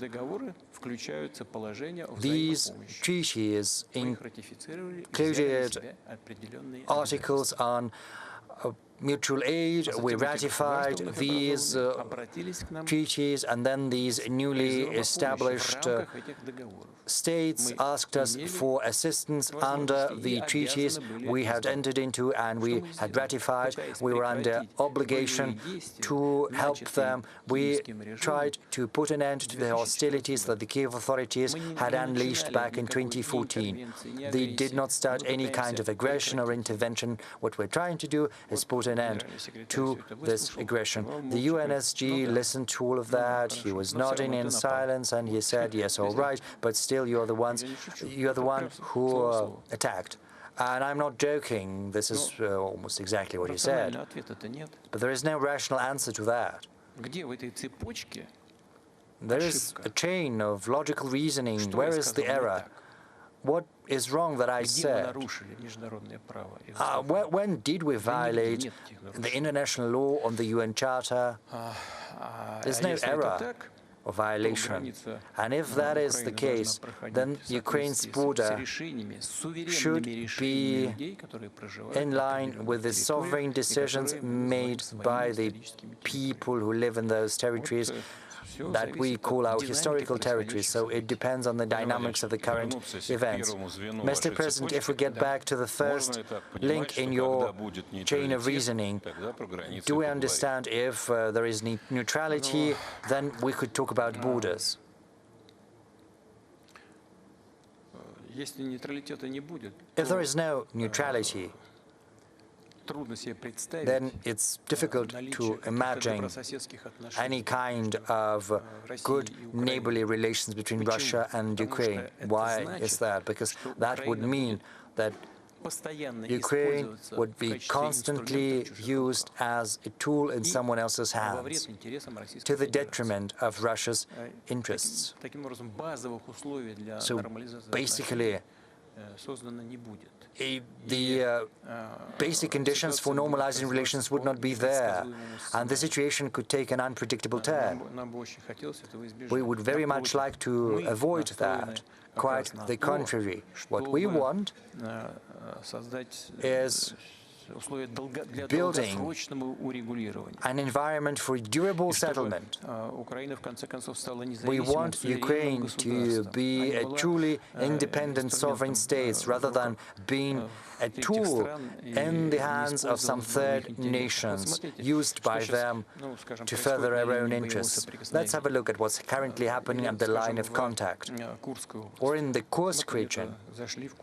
They entered Kursk region, and they're suffering terrible losses. These losses are more within the 3 months than they suffered over the 2023 as a whole, more than 30,000. They lost fewer tanks, around 200. Last year they lost 240. So they simply have fewer tanks, they use them less frequently, and that's why the losses are somewhat fewer. But why are they suffering such losses? Because they have an order from the ocean to cling on at any price to this part of land before the election, to demonstrate that all the efforts of the Democratic Party administration with regard to Ukraine had not been in vain. So you have to cling on at any price to these territories, and this is the price they have to pay. And I think this is a terrible tragedy for the Ukrainian people as well as for the Ukrainian armed forces. And these orders are not dictated by the military logic. Rather, these decisions are dictated by political motives. Right now, there are certain parts of the front line, say Kupiansk direction. I don't know whether the military spoke about that. There are two pockets of Ukrainian armed forces that have been encircled. In one pocket they have been encircled and they are blocked against a part of the reservoir. Around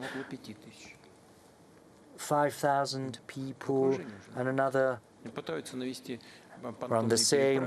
They have been encircled. They're trying to build pontoon bridges, but they've been eliminated.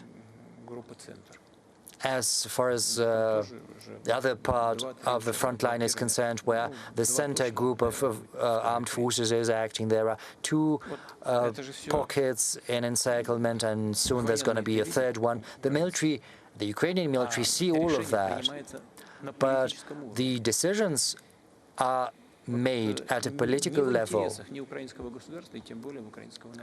which is not in the interests of the Ukrainian nation or the Ukrainian people. If it continues like that endlessly, then it won't lead to favorable conditions for the re-establishment of peace, calm and good neighborliness and cooperation on a durable basis. Even though this is precisely what we should be striving to achieve, that is what Russia needs to achieve, and that is why we're open to peace talks, not on on the basis of some made-up notions based on wishful thinking. We have to act based on the realities that we see, and also on the basis of agreements that had been achieved in Istanbul. Of course, on the basis, but taking into account the realities of today. And this should not be a truce or a ceasefire that is going to last half an hour or 6 months until their stockpiles of munitions have been replenished. No, we have to achieve a settlement that is going to be within the interests of our two nations, which are brotherly nations, however muddled that might seem amid the current rhetoric in the Ukrainian-Russian relations. This is our stance, it's clear, it's well understood, and this is the path we're going to pursue. Mr. President, it's 11 hours, 18 minutes, so it's time to wrap up. Maybe just some quick questions, and then we'll wrap up. Yes, please. Okay. Algeria, please. Akram Kariev from Algeria. Mr. President, in regards of this horrifying genocide happening in Palestine, would Russia endorse and help the international community reintroduce the bill regarding the criminalization of the Zionism that was retrieved in the 80s from the UN? And second thing, Mr. President, you mentioned in the Olympic Games the case of the female boxers. I think we all know here that it's about the Algerian one, and it's a lady. Her father says it's a lady. Our society is a very conservative one, and this would never happen. Anyway, thank you. You know, if she's a woman, God gave her health and new sports achievements. Then I didn't speak about her, but I was saying that the situation is impossible. Well, someone declares himself a woman and then competes against women, though, please forgive me, though external sex signs tell us a different story. But some sports theorists are saying that indeed it has nothing to do with. Well, if a person declared himself to be a woman, then it's just so simple. They can go ahead. It may come to anything then. That's number one. Now, number two, about Zionism. I understand, and I've spoken about it multiple times. I was saying that every action should be commensurate to the threat and to what's happening on the other side. Then we naturally condemn all manifestations of terrorism, and the attack on Israel was such a manifestation on the 7th of October. That's when it happened. But the response should be commensurate. What we need to strive for right now is to bring to a minimum, to a zero, the suffering of the Palestinian people. The hostilities must be ceased immediately. Everything should be done so that Israel and Palestine, Hamas in this case, agree upon that.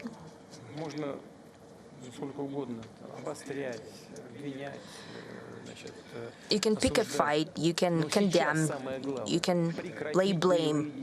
Anything is possible, but right now, most important thing is to discontinue hostilities. Israel is conducting hostilities there, and it seems that they've run out of space to fight, but they continue. The military units of Hamas are still fighting. How long can that last? On the south of Lebanon, 63,000, that's the group we believe is standing there. They've entered the southern part of Lebanon, but the main group is still standing on the border. We shouldn't bring it to a tragedy there. We need to find paths toward finding a mutually acceptable solutions. The question is, could they be? Are they possible? Is it doable? I think it is. I think it is doable, however strange it may seem. We even have our own ideas about that. And we even try to talk to all the stakeholders and participants of the conflict. We're trying to probe what could be possible and admissible for everyone. In essence, we could see the light at the end of the tunnel, a glimmer of it. That's what we all should think about right now. I believe it is possible. However naive it may sound, but it is possible. We're constantly in touch with all of the participants. If not every day, then every week.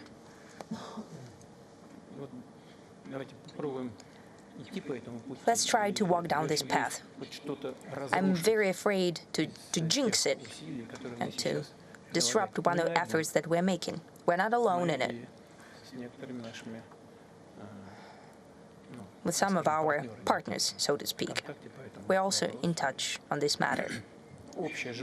There is an overall strive, I think, and I'm being sincere. And it seems that we're moving in the right direction there. I have a feeling that today almost everyone, all stakeholders of this complex process, everyone, at least, at the very least, they do not want the further development towards confrontation. On the contrary, they're thinking about finding some agreements. Let's think about that, okay? And we're working on it. However strange, we have conflict with Ukraine, but since we receive appeals from many participants of the conflict with ideas, with proposals, naturally, we are in contact with everyone.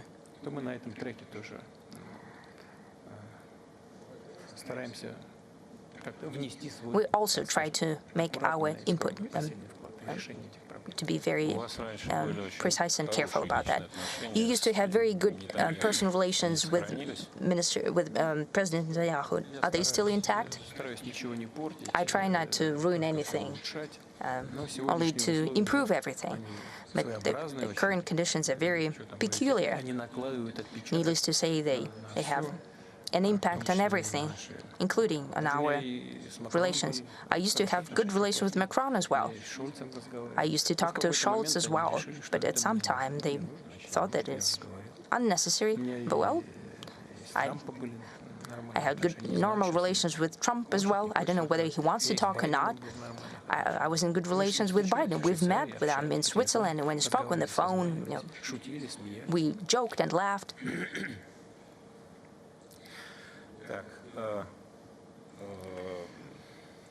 Okay, Saudi Arabia, please.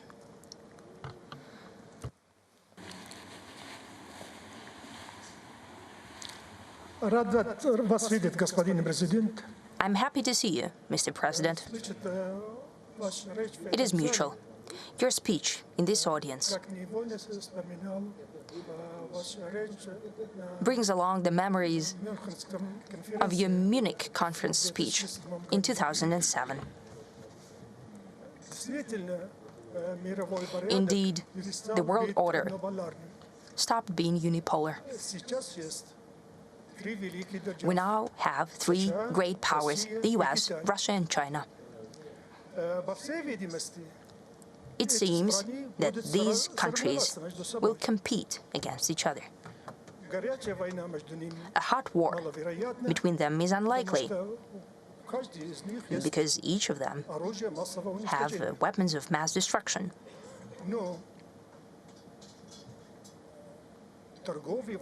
However, trade wars have already been started by the West, and that might evolve into financial wars. Therefore, my question, Mr. President, is Russia prepared for such evolution of events, especially if these wars are long-term? Or Or do you think the world order has another scenario of development? Thank you. Well, no. First thing, you need to include India as one of great powers as well. 1.5 billion people of population, the highest growth rate among the major economies.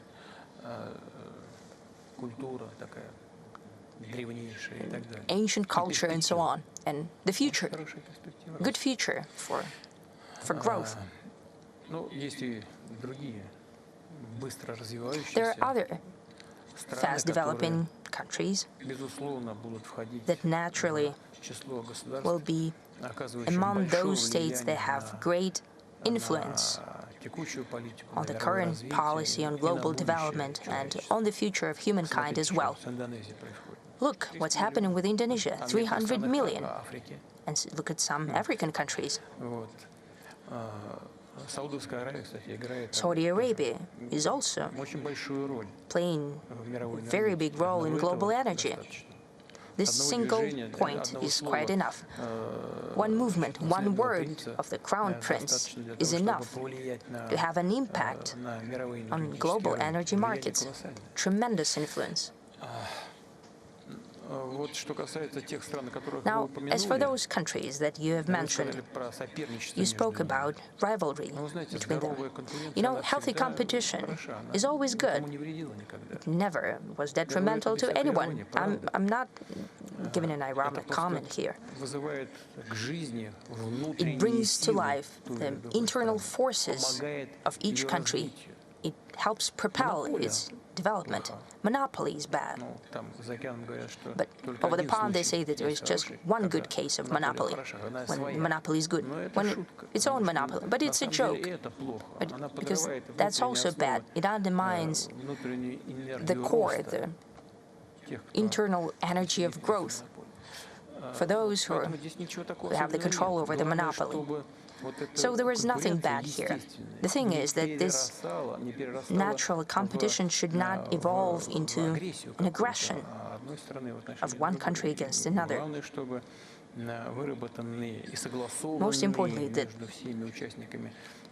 agreements elaborated and agreed upon by all stakeholders,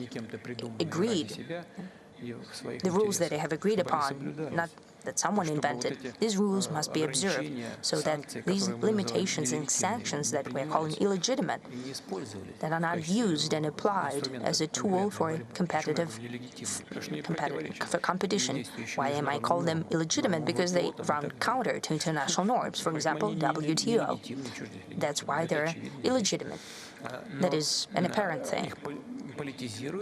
They're being politicized and later used for competitive advantage. Introduction of sanctions against Russia or against China quite often bounce back on those who use them. The US and China have a tremendous volume of economic cooperation. Well, sanctions were applied against China. What's next? Possibly they shot themselves in the foot. Look at Europe. They're limiting some Chinese goods. They introduce certain blocks. Europeans have recognized themselves. There were two sources: cheap energy from Russia and cheap goods of consumer market from China. So what will happen next? If they cut off one thing, they have voluntarily turned off our energy resources, relatively cheap, and now we see that it's balancing on recession. If they now abandon relatively cheap Chinese goods, they would have inflation. The same would happen in the US. They have quite enough issues on their plate. They have a triple deficit, 34 billion of debt, external trade deficit, and so on.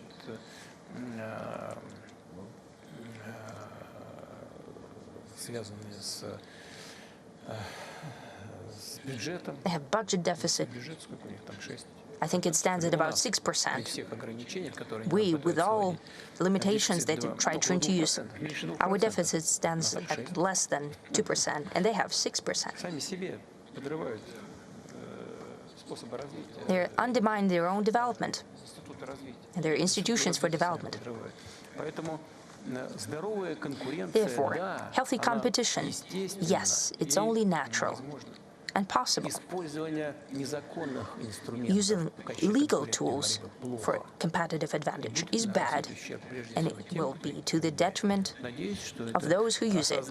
And I hope that this awareness will sink in at a healthy political level, and we'll have the possibility to agree on everything. And the way to do it is what I've mentioned in my speech. Let's wrap it up because we'll be running too late. Okay, let's wrap it up. But I'm a philologist by my education. Okay. I'm quite a German studies person. No, I'm not a German study, but I'm a lawyer. You really troubled me by saying that you're forgetting the German language. Well, I'm not using it. You have to use it as a musical instrument every day. Well, I'm losing vocabulary. Can I give the floor to Mr. Köppel? He's the main representative of the German language here.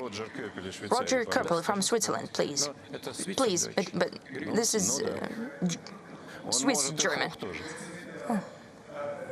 you very much, Mr. President. That was a very impressive, outstanding evening. I've never seen a leader of your stature communicating on this level so long, so late in the evening. Congratulations. It's fantastic. However, I want to challenge your term collective West. Probably I'm considered to be part of the collective West. I don't consider myself to be part of any collective. And I don't see a collective West. What I see is a group of politicians with increasing problems. We see governments hanging in the ropes. We see a leadership crisis. I had a summit meeting organized in Vienna with former Chancellor Schröder and Prime Minister Orban. Chancellor Schröder was the last guardian of strategic autonomy of Europe, as you well know. And it was interesting because I could see there was a huge interest in these kind of events. And I see there are rather seismic changes about in Europe. The landscape is changing. And this is where I allow a slight criticism of you. With great power comes great responsibility.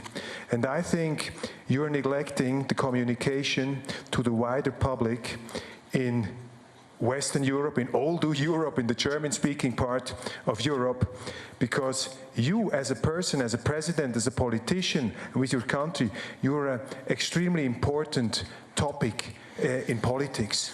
And if you would communicate, if you would encourage these people, this could have an effect without interfering in elections, but it would have an effect in helping to bring about changes that many people want in Europe. And my question is, do you share this view, and would you be willing to give interviews to independent journalists without naming some present here? Thank you very much for your answer.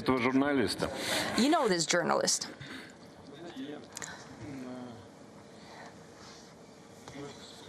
You know, you mentioned Chancellor Schröder. I have very good personal relations with him. We used to have them, and we have them now. He's an amazing person, and amazing for the current political class. It's not ironic. It's not an exaggeration. Why is he amazing? Because he has his own opinion. And he words it freely. When the relations with Russia started to deteriorate, he was not afraid of expressing his position and presenting them publicly. Well, look, they started to accuse him of all cardinal sins. I started not to interfere there, not to comment. But what was he doing? What did we do together? We've built the Nord Stream to supply gas to Europe. What was bad about it? Now, Germany does not have Russian gas.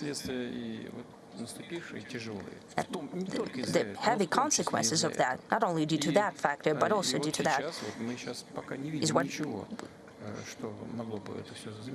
Well, we don't see anything that could be a substitute for that gas.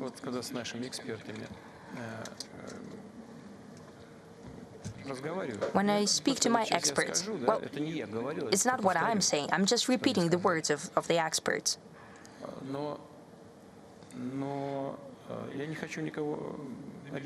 I don't want to offend anyone. It won't sound good, but still, I've asked my colleagues and experts, and I said, what's Europe missing right now? And the response is, they have a deficit of brain. It's not because they're stupid.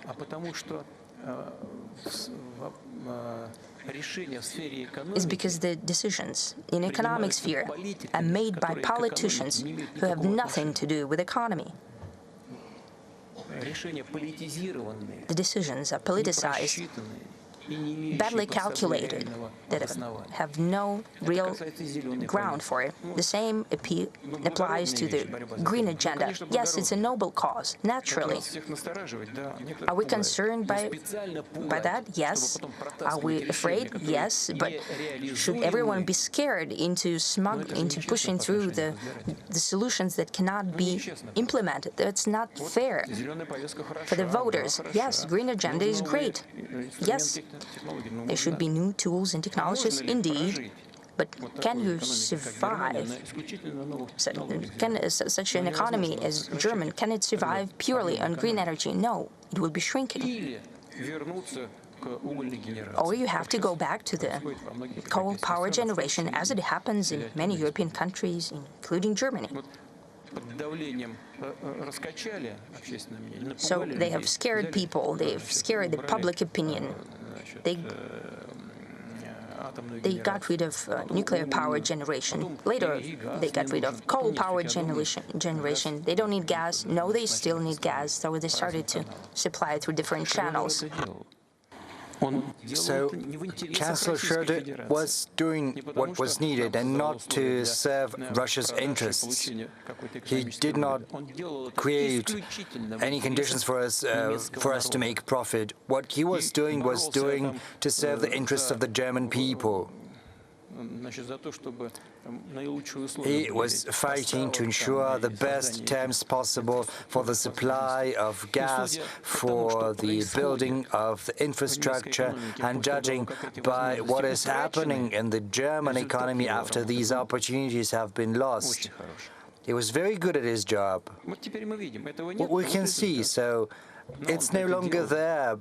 And right now see what they have lost. He was doing what was needed to be done. He did take decisions that were widely unpopular in terms of internal politics. He put his political career at a risk, and he did that deliberately when unpopular decisions had to be taken to curb the social spending. But economically, that was a sound plan. He knew that would have negative political consequences for his career, and yet he did it anyway. He's a person who took decisions not in his own interests, but to serve the interests of Germany. And he did the same in foreign policies. Let's remember the developments in Iraq. He was against the American intervention in Iraq, and he spoke about that publicly, just as Jacques Chirac, much to the displeasure of those who thought differently and those who gave the orders from across the ocean. In the end, he got chased out. He's a person with integrity and also a consistent person. People like that are not numerous. They do exist in Europe, but, you know, very few, just a handful. You know, one hand will be enough, you know, to count them on your fingers. But I think, that said, these processes will still continue to happen in Europe because people can see what is happening in real life. They can see a growing gap between the ruling elite that are forced to be guided by some external interests due to different reasons. I'll be very cautious in formulating that, and the rest. And you know, the number of politically, domestically oriented political forces is going to grow.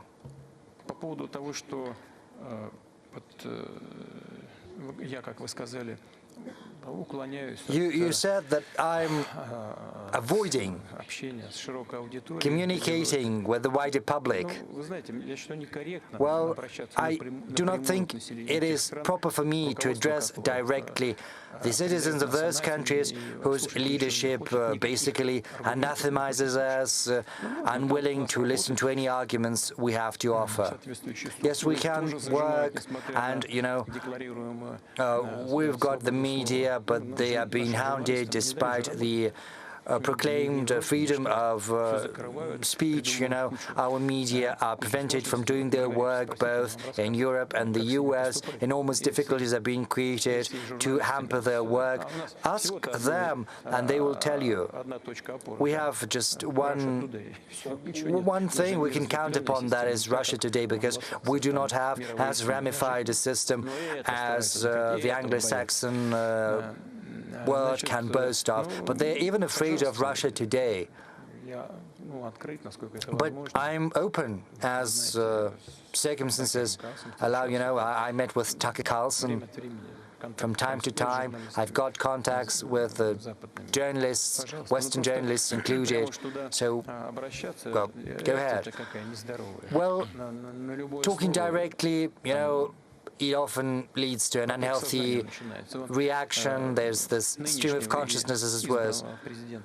You remember the new president-elect, he was accused of ties with Russia. There were hearings in Congress, there was an inquiry, and they found nothing, because there was nothing to find. They could corroborate or prove nothing, because there was nothing to prove. And you know, so much energy was spent on that. It could have been spent better elsewhere. And I do not want to create problems for anyone, honestly.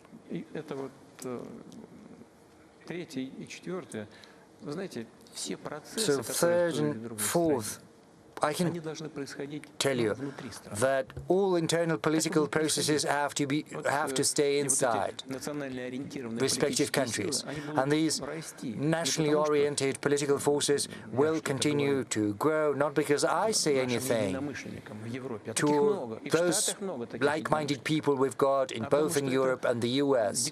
No, this is going to happen because these are the natural laws of internal development. And this is the surest foundation for forthcoming changes, which are sure to happen. Thank you. Thank you, Mr. President. Last, well, let's wrap up, yes. Western commentators often put forth one thought. Yes, they have some thoughts, and that is already a good thing.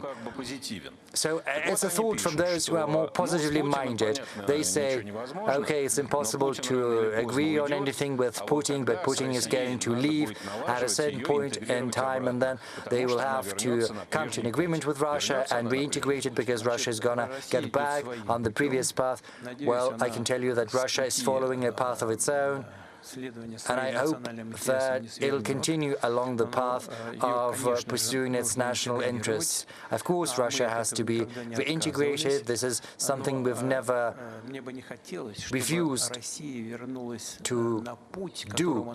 But I would hate for Russia to get back to the path it had been pursuing before 2022, which was, as I said in my speech, a path which was basically accompanied by a creeping and surreptitious intervention against Russia, intervention that was aimed at subjugating Russia to serving someone else's interests. Russia cannot exist in such a subservient state, serving someone else's interests. I can say that our rank-and-file citizens, first and foremost, have come to realize that once they understood what our geopolitical opponents were trying to do to us. You know, the whole logic of the current developments demonstrates one thing to us. People have come to realize what was happening, what they were trying to do to us, even though on the surface it was looking great, they were patting us patronizingly on the shoulder. And I think that explains this incredible consolidation of Russian society. It's because people have come to realize what our national interests are, and these interests are about reinforcing our sovereignty and independence. You know, during our presidential electoral campaign, I didn't have time to follow everything, but I did turn on a TV set, and there was a foreign journalist, I think, I do not remember where from. This journalist approached a man in Belgrade region, just a man in the street. You can search for that in the archives. And he asks the question, where are you going? To the pole? But it's dangerous because, you know, there are UAVs, drones that can fly to the pole and you can get injured. Why are you going to the pole? Are you not afraid? And the response, the reply was very simple. He's in his 30s or 40s. He said, I am Russian. And then he turned away and he went back to his business. And I think any Russian citizen could say that, regardless of where they hail from the Volga region, you know, because we've got more than 190 different peoples from the north of Russia, from the northern Caucasus. You know, all of these developments, all of these events have brought our society to an unprecedented level of consolidation, as well as to an unprecedented level of understanding what our sovereignty is and how much is at stake, because sovereignty is a sine qua non for Russia's development. Thank you. Thank you, Mr. President.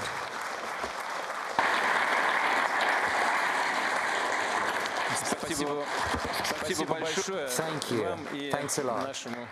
To you and to our moderator, I offer my thanks to you.